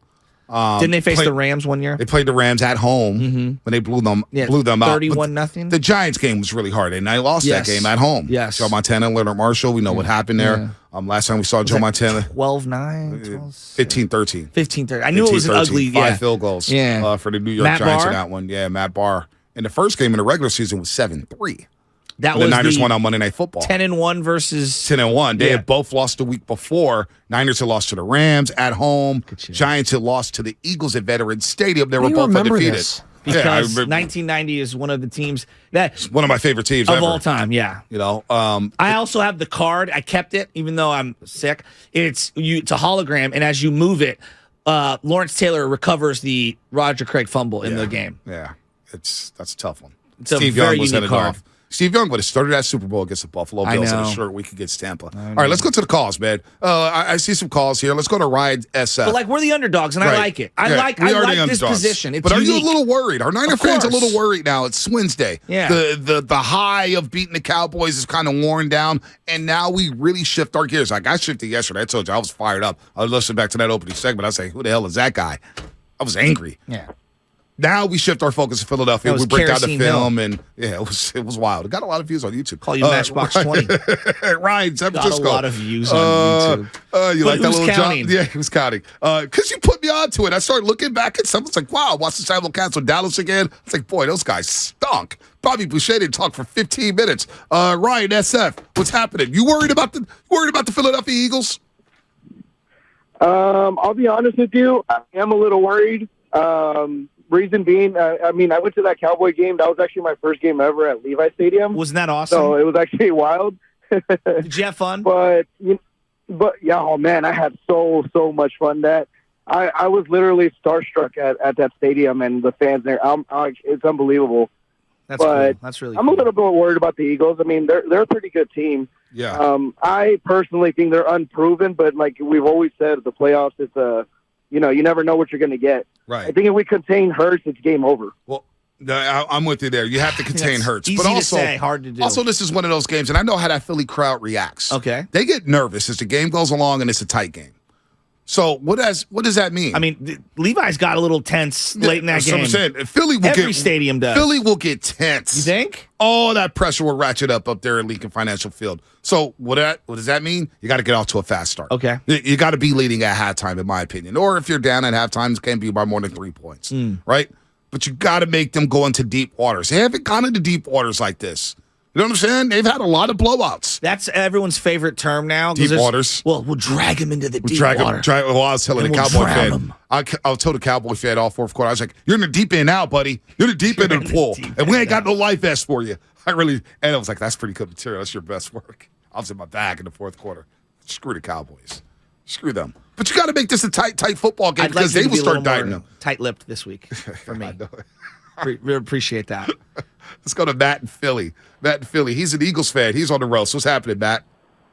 Yo, what's going on, guys? I have to say, I love your show, but I have to admit, every time my Eagles have to play somebody, I always listen to the opposing team sports radio station. So I love that you're coming on with Angelo. By the way, backstory, I don't know if you know, but Angelo is 30 years in the business, and he's retiring at the end of this year. Yeah. After the Eagles season. So he'll retire after. Where are you calling us from? Brother. We're calling from Philly, right, Matt? I'm calling from Philadelphia, baby. I told you I listen to all my Eagles opponents on their radio stations. Is this the best show you listen to out of the market? I have to say, yeah, this, and I'll give the people, and I don't know if you know Sean and RJ. We just dominated them on Friday. We just backhanded we them. ended them. I know. They're garbage. Last year you guys had that bet together. Yeah, I know. That's cool. Listen, I mean, I'm going to be honest with you. I'm afraid of the 49ers. And then all of a sudden, my fear got washed away when we took care of the Giants. Now, Brock Purdy's doing things we've never seen before. Like, he's a rookie, last pick, all that. But they got some weapons. You know, they got Debo. I mean, you guys know who you got. But my Eagles are ready this year. Nick Sirianni, he's a funny guy. You know, he like panders in the camera. Like, people aren't used to that. You know, we're used to guys like Andy Reid. He don't even move. Yeah. He don't even show any play. Stoic. But I'm glad you guys are coming to the game. You're going to see the link. I mean, remember, 5 years ago, my team won their first chip in 2017 when we beat those Minnesota Vikings to get there, and we beat the big, bad Patriots and Tom Brady. So I want to know, seriously, homerism aside, how do you think this game's going to plan out? 23-29ers. I think it's going to be a slugfest. I think it's going to be absolute slugfest. And before you go, is he still there or did he drop off? Matt, you still there?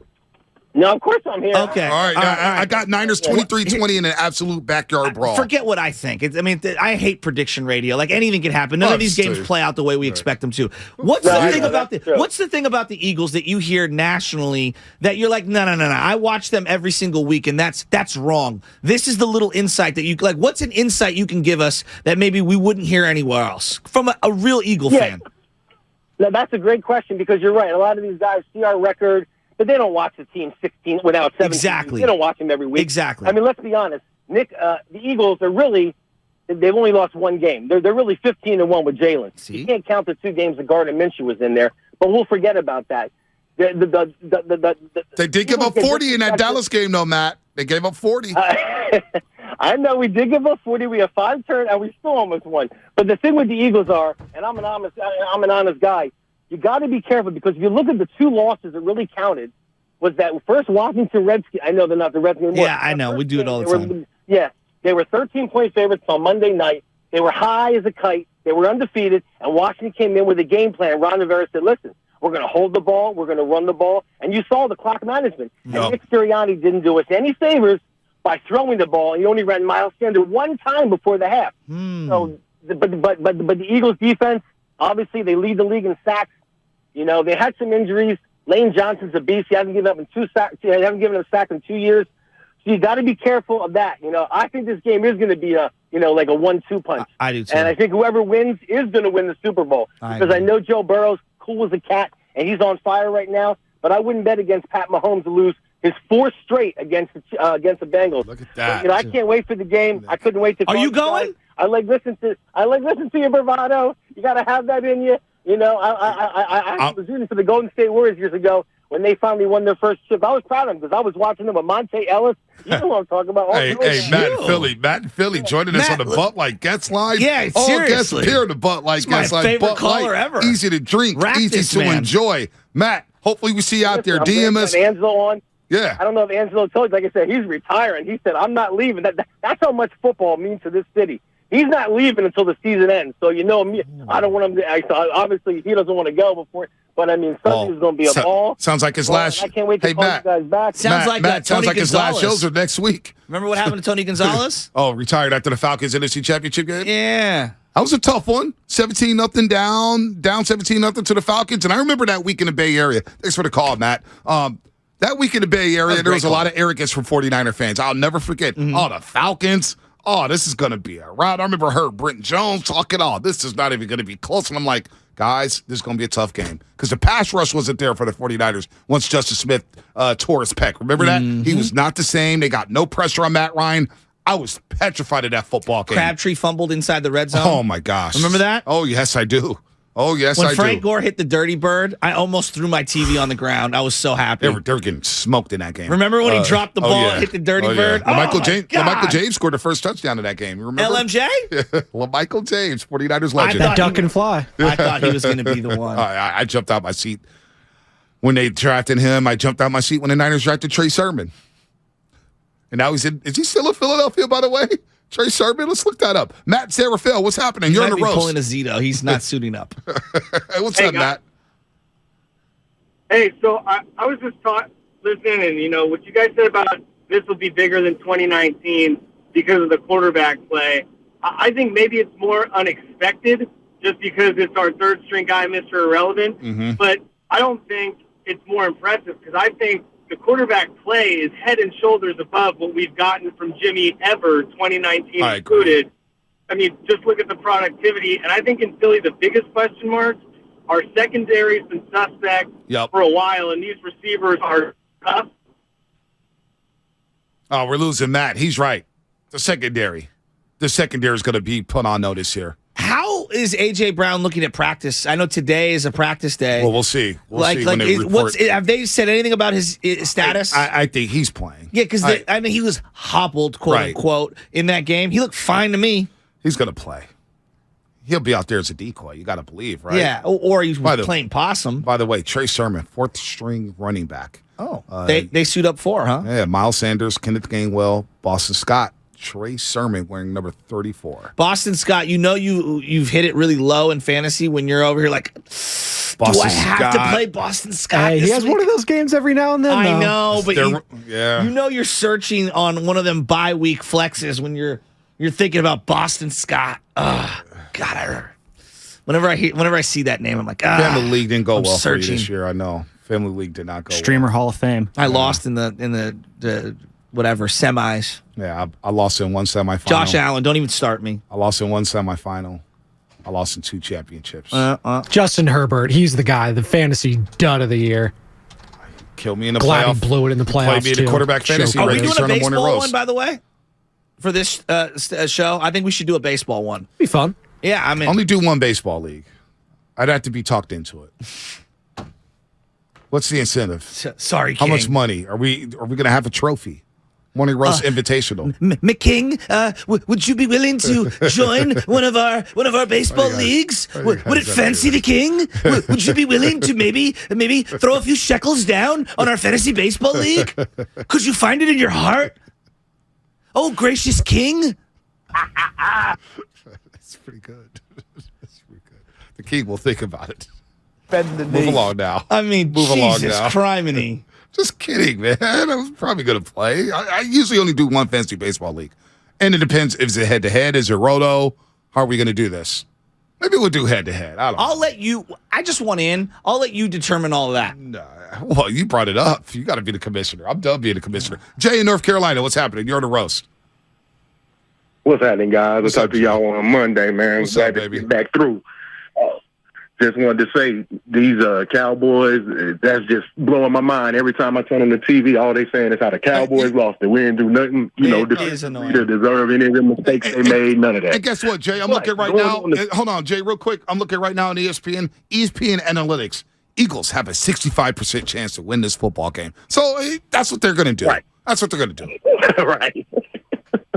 And that's what I'm laughing at. They're just sitting up there playing us. Oh, what have they done? We on a 12-game winning streak, and then if I do remember, y'all ain't played nobody either. I know. We ain't played nobody. I tried to point that out yesterday. I tried to point that out yesterday. But go ahead, finish the call, Jay. Right.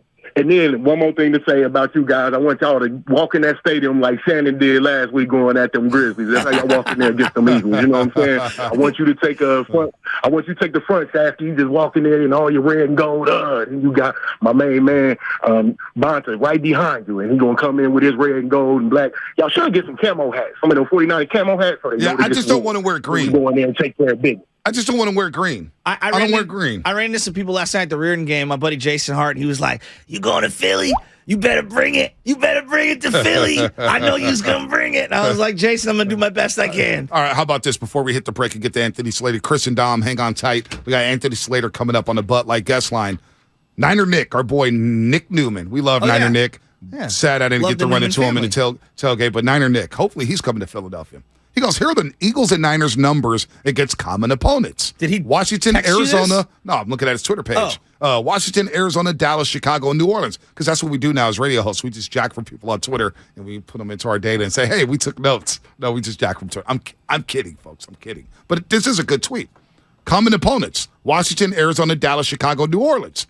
Eagles, 4 wins, 3 losses, 6-point differential. Niners, 5 wins, 1 loss, 101-point differential. Plus 101.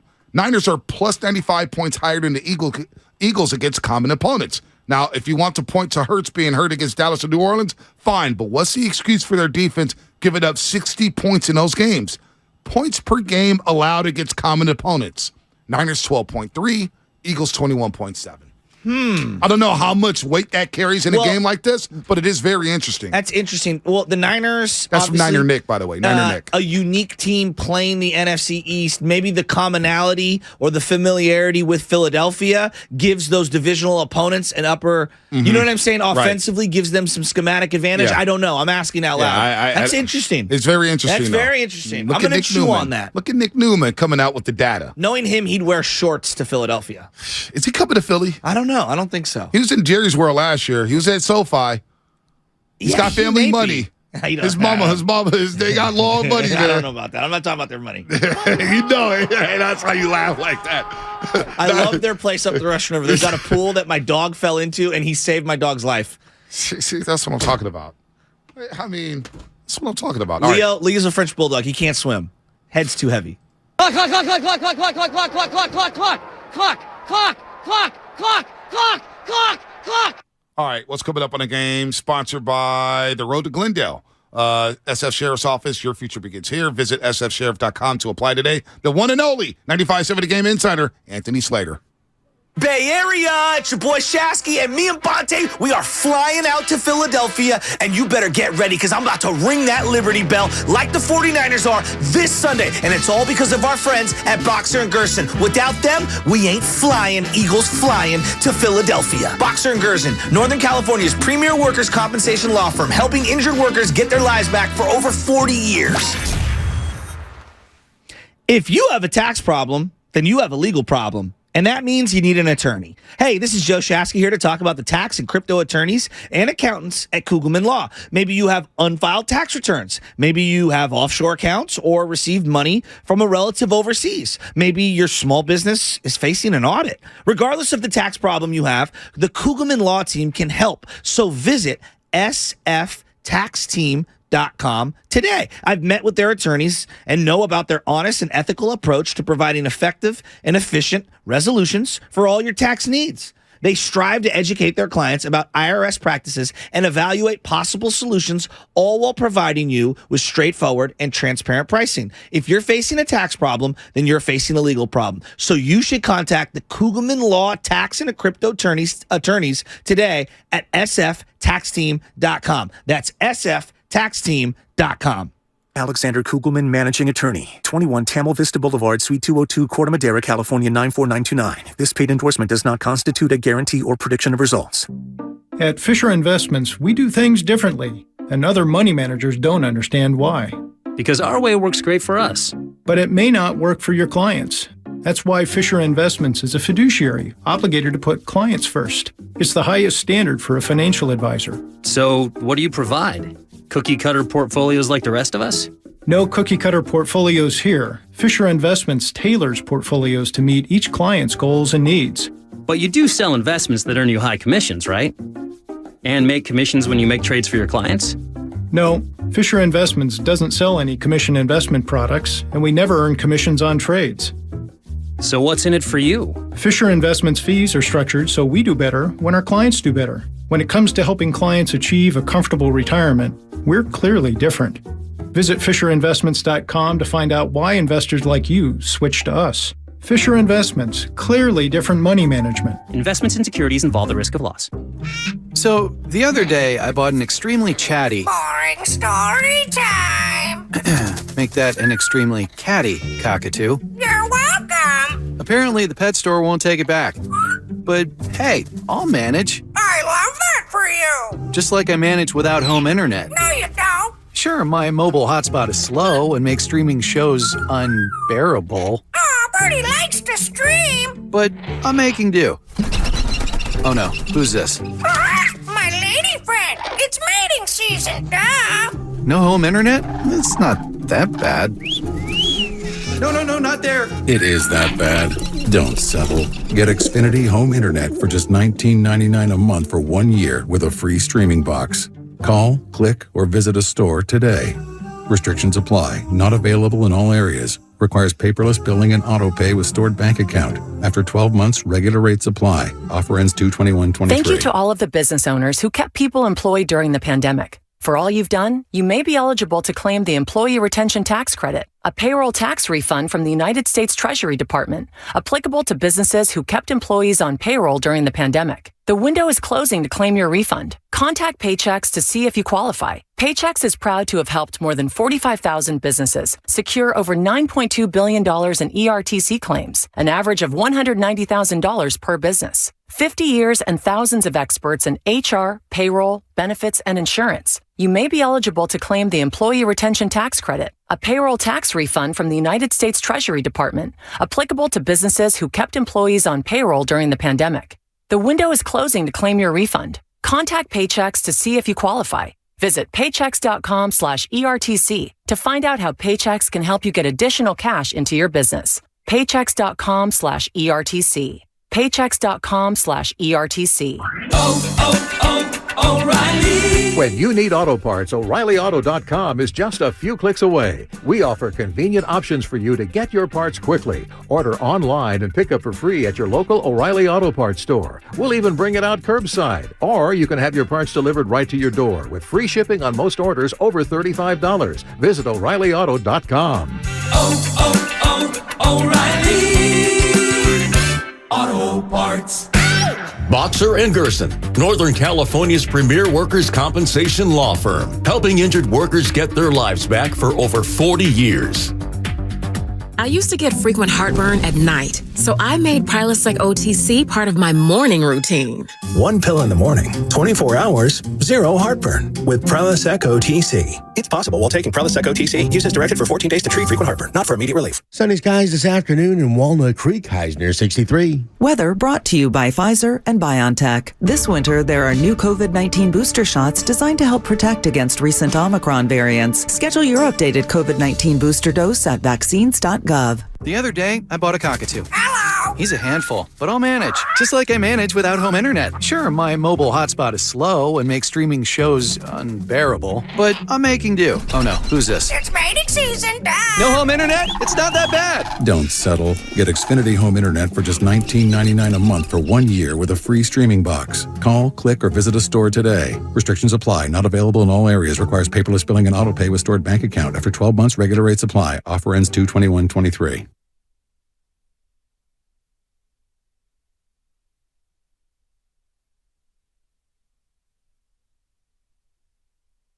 It's JP with the Golden State Warriors. Now back to the morning roast with Bonte Hill and Joe Shasky. JP, Mr. Money Time. Money time! Money time! It's been a while since we played that. Ugh. Money time! Money time! Let's celebrate, yeah. All-time banger at any party, wedding, whatever. Daft Punk. I was just going to ask him who it was. Why did you have to go and Because I was going to guess Daft Punk. You don't. I know about Daft Punk. How do you even spell Daft Punk? DAFPUNK, but it's the T after the F. Daft Punk, right? Am I right? Come on, I know about my Daft Punk. Bumping that. Does Anthony Slater know about Daft Punk? I doubt it. Anthony Slater hood, man. Dude's from the hood. Anthony Slater. By the way, Niner Nick said, my season tickets and trips are self-funded. I stopped asking mommy and daddy for money years ago. I got that post-SF State University bread. I told you. Why are you trying to run my man over like he was a Cowboy fan ripping the TV off the wall and then running it over? Damon's, I heard these dudes are ripping these low-budget Walmart TVs off the wall that are $75. Go rip a 70-inch TV off that Samsung and a smart TV. I want to see you do that. These dudes are doing it for the clout. I don't even believe it anymore. Well, let's rip my TV and bash it.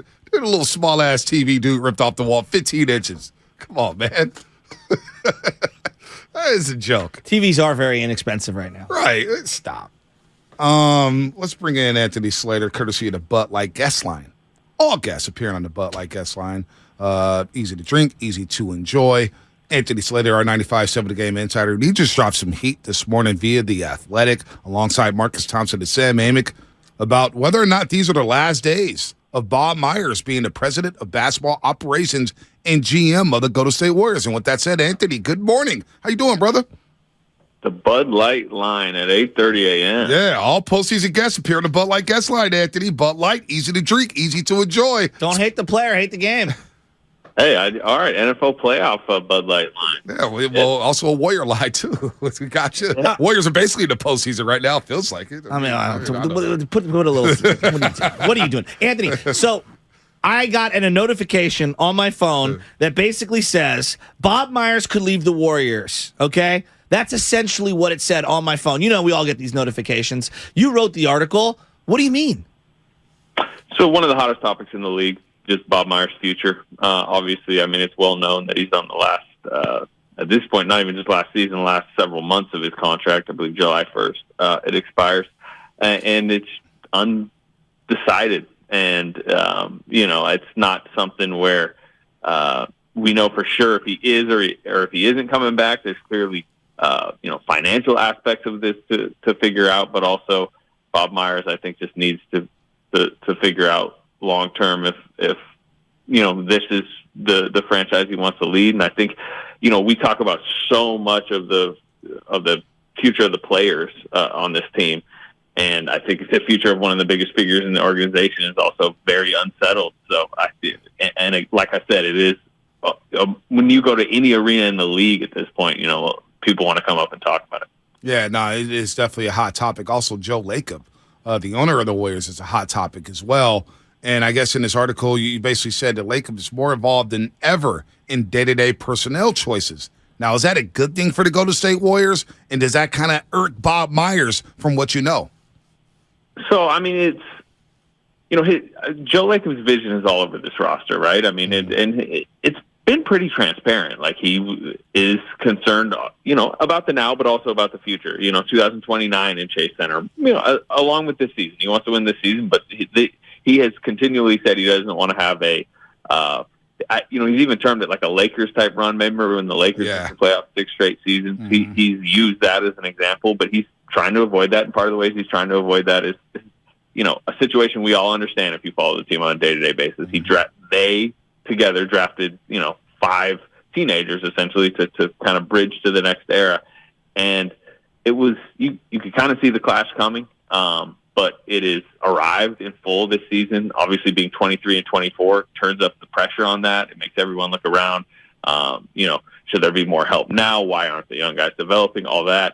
As far as Joe is he's just more than other owners or at least most other owners, just around the basketball decisions, right? You know, you can see in LA, Steve Ballmer kind of just sits courtside. He's a fan.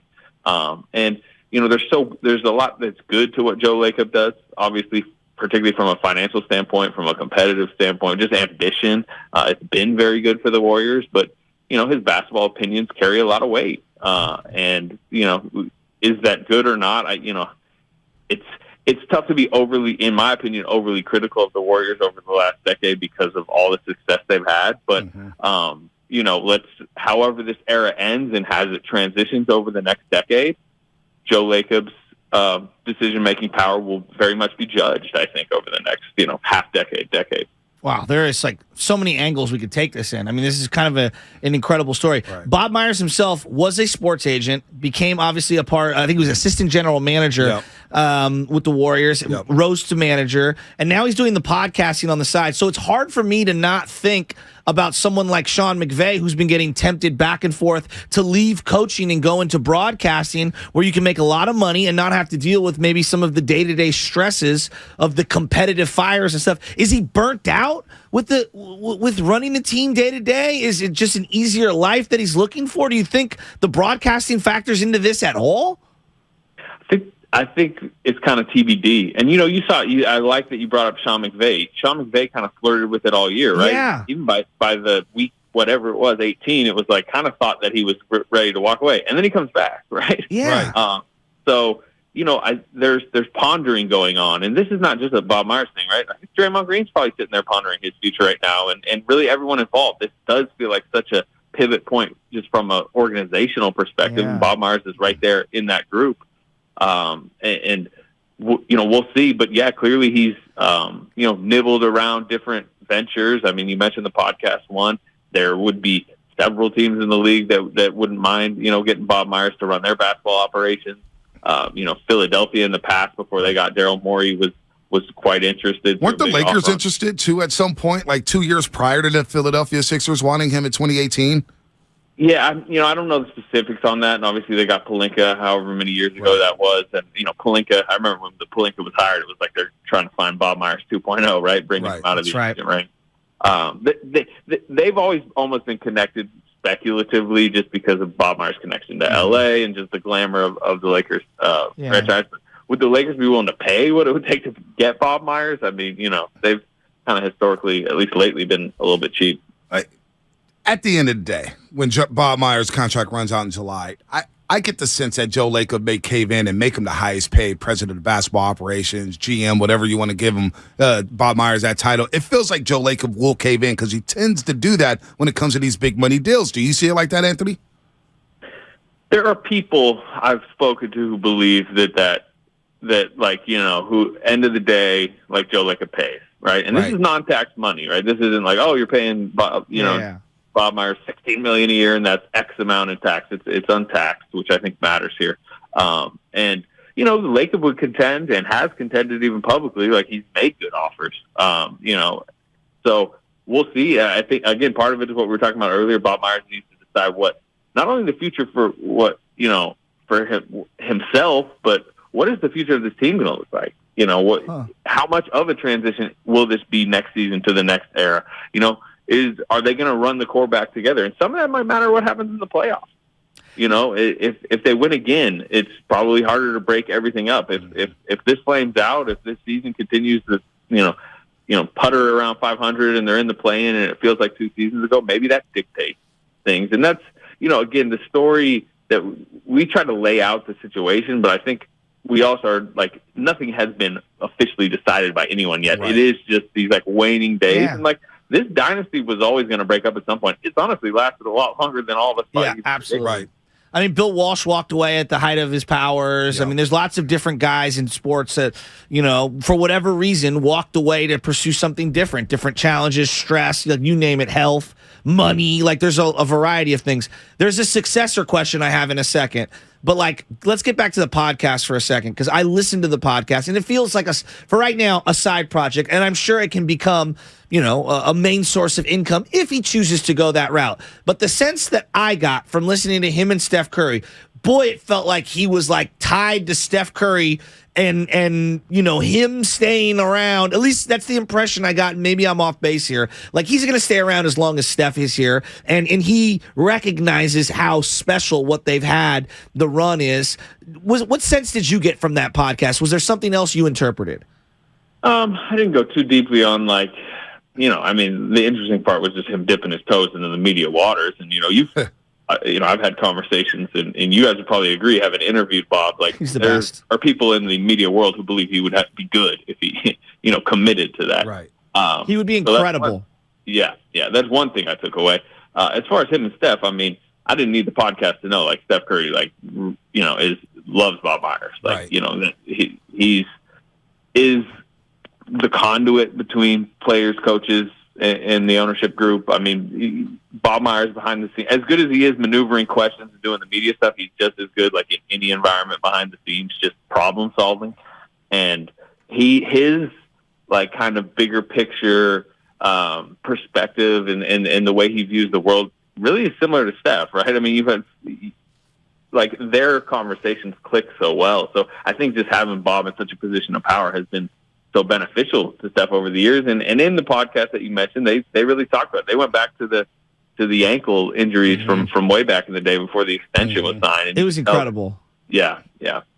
Anthony Slater here on the Morning Roast on 95.7 The Game, our 95.7 The Game insider. Look, I know Shasky wanted to ask a question about a successor, possibly. Kurt Lacob's a name to get floated, but I believe you're the one who tweeted this, so I'm not mistaken, that Kurt Lacob may be more suited to be the owner once Joe passes things down and not necessarily the GM and president of basketball operations. Yeah. I hope it was pretty clear in the story. The Lacobs are not trying to push Bob Myers out the door. Right. This isn't, there was a recent story about the situation in Atlanta where, the owner's son, Nick Ressler, seems to be kind of gripping power in Atlanta. This Kirk Lacob is, he's got his hands on basketball operations. He's got his hands on business operations. And like I said, it was, it's speculative, but he profiles to me more as owner in waiting than GM in waiting. I don't know if they would go outside the organization if Bob left. At this point, they don't necessarily want to envision that future. Now, they might end up having to pay up or convince Bob or whatever. But Mike Dunleavy is kind of feels like he's risen to about number 2 in charge of basketball operations. It's been floated to me as a possible successor if this road materializes. But Kirk Lacob will have a very powerful position. He currently does and will deep into the future. I just don't know if that'll be considered GM. All right, so you kind of addressed some of the successors and whatnot. I guess the last question from Warrior fans is, and you kind of nailed it, this isn't a money thing, right? But when you hear GM, owner, and I think about, and I'm not saying whether fair or not, I want to make sure we clear this up. This isn't a Jimmy Johnson, Jerry Jones, I deserve more credit or anything like that. This just seems like, Bob, what do you want to do, right? That's the interpretation that I'm getting from you.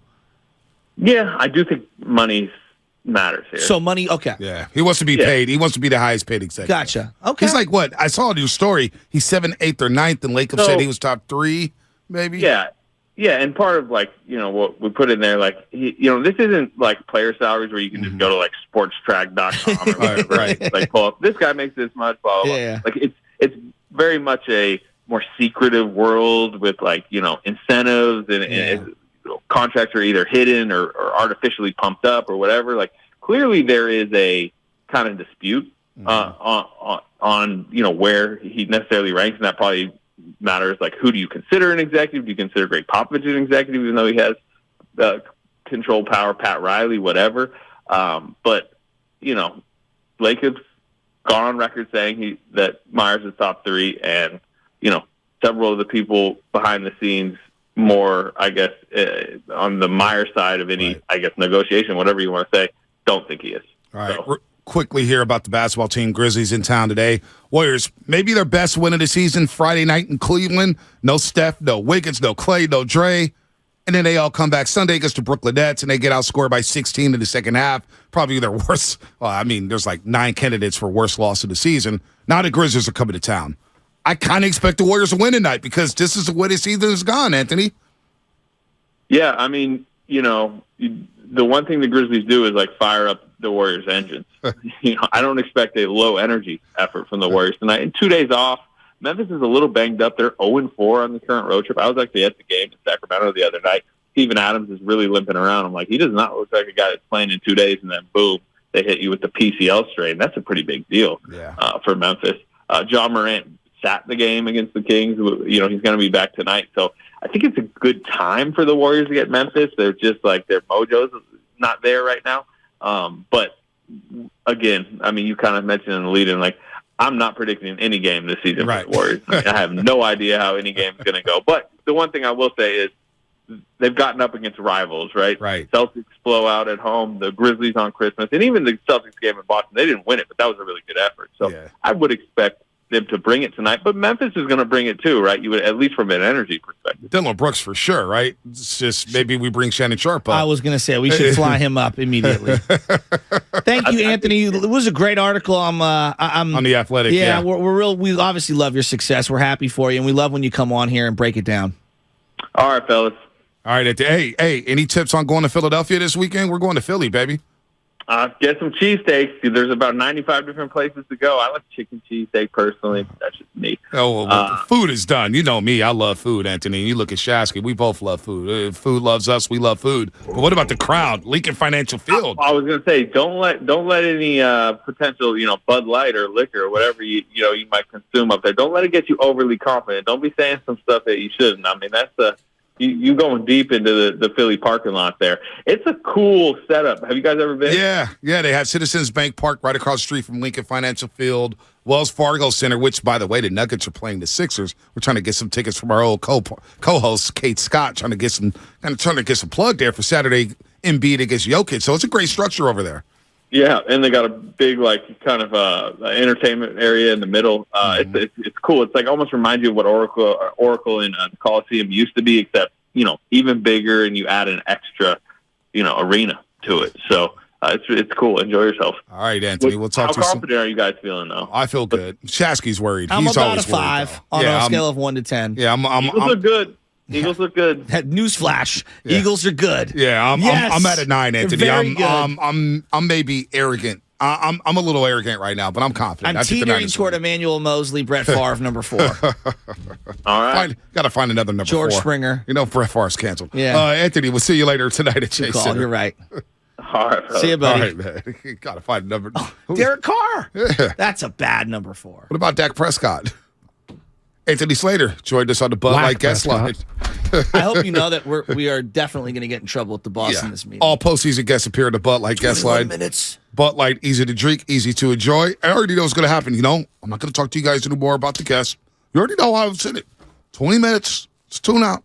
Just telling you. I thought that was telling you. Incredible, though. The Bob Myers thing is fascinating. It is fascinating because Warriors fans are going crazy right now about this. The most fascinating thing about the Warriors this year is all the off-the-court stuff. Has nothing to do with on-court. On-court, I don't even know what to make of them. Real quick, we got Matt Ramos on the line. We'll get to him in just a second. I want to play this Draymond cut real quick about Memphis before we go to Matt. There's never any shortage of bulletin board material. Everybody's trying to build it up to be some rivalry. I don't think they've accomplished enough yet for us to consider it a rivalry, but it's always a great game, and it's one of those games that you're going to get up a little bit more than some other game. It's not the cliche, every game is the same. It's not that. It's a big game. It's a fun game to play in. We know they're going to come and bring the best out of us. We're going to bring the best out of them, and it should be a good game. Ultimately, I always feel like, I always say if we play a good game, they play a good game, we win the game. We play our best, they play their best, we win the game. That's Draymond Green, courtesy of the Draymond Green podcast. By the way, Anthony Slater joined us on the Bud Light guest line. All postseason guests appear on the Bud Light guest line. Bud Light, easy to drink, easy to enjoy. This is a Warriors Wednesday, brought to you by Freedman's Appliance, a trusted name since 1922. Visit freedmansappliance.com today. And the road to Glendale, brought to you by Bear West Credit Union. Work for you today, tomorrow, and together. I recommend Freedman's big time. For the Russian River Cabin, I went and searched for door handle pulls for the gate outdoors, and I got some really, really, really nice, sleek-looking cast iron door handle pulls. They've got everything there. Boy, the Shasky household raking in the money. Damn. No, I went to Freedman's because they have good deals. Yeah, that's why I went there. Yeah, I know. It's good quality products at good deals. That's why I was there. State Lumber. I mean, this is top quality though, man. Well, I mean, you pay for what you get. That's why you go to the good suppliers. You go to the good suppliers so you can get their knowledge and their expertise so that they can explain to you why something costs what it does so that it lasts the longest. Dude, and it's functional. Absolute baller over there, man. Damn. Must be good to be a Shasky. Changed my last name, man. See a couple more zeros in my coming bank from the account. guy who's draped in 2 chains because it's a vibe this morning. Hey, no, I mean, these were gifts. One of these chains came from Turkey. One of them was an anniversary. You know, a little bling bling. Ain't nothing wrong with a little bling bling. I thought you were going to go R. Kelly on me. Ain't nothing wrong with a little bump and grind. You would never Speaking hear me of quote. canceled. Yeah, Speaking of canceled. You would never, ever hear me quote that guy. It's just Xfinity Fast 5 coming up in a second. Xfinity Fast 5 coming up in a second. Let's get to Matt Ramos because he's a roaster. And you know what Matt Ramos did? He won Jerry Rice's NFL Blitz game, baby. Matt, what's happening? Who loves ya? Let's go crazy, folks. Go crazy. Matt, NFL Blitz game, arcade console going to your house. What's up, Matt? What's going on, guys? I appreciate you guys. I'm real excited, man. I thought I won the lottery. I felt like it. Station called me yesterday. I forgot my email address, where I live, and I'm excited, man. Are you a gamer? I am. I did play Blitz when I was younger. I don't remember which one I played, but I remember the late hits. It was fun. I got a 12-year-old son, so he's in for it. Oh, that's awesome. Oh, man. That is awesome. The game, it hasn't been delivered yet, correct? No, not yet. And it's coming. It will come to your house. Where's it gonna go? Yeah, I was going to ask that. No, I got a little bar. I set up a little bar before the season started. Right before the season started, I got a bar, got a TV up on the wall. I got the 49ers Super Bowl newspapers framed up. I got a Ronnie Lott framed up, so it's going to be a nice addition. Let's go. How does Wifey feel about the game console? Because did you run it by Wifey? Is she happy that the Blitz game is coming? You and your son can play it? She's excited on the radio. She's like, where's it going to go? It's going somewhere. I love it. Good for you, Hey, man. That's Matt, going to be awesome. Congratulations, and thanks for being That's a really roaster. cool. Where are you watching the game at? Are you going to Philadelphia? Yeah. And how confident are you about this NFC title game? Yo, look, I was at Seattle. I was at the Dallas game. I'm going to be watching from home. But look, this game, I need Frisco Shasky. Let's go. I need Bonte. Let's go. I need you guys to turn up, represent the Bay and Philly. Look, they're writing us off. I'm looking at Instagram, Bleacher Report, everybody writing us off like it's Monday and the game is over.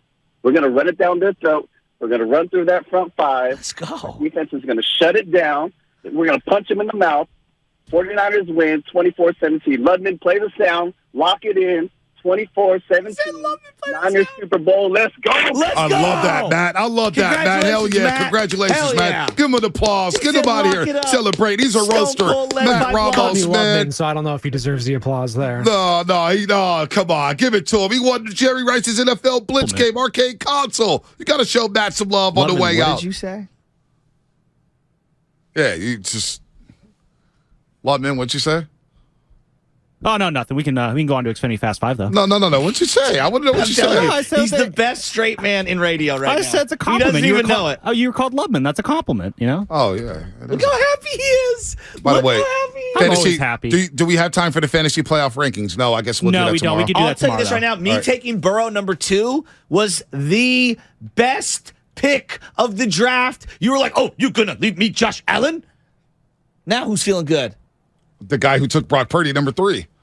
Simon.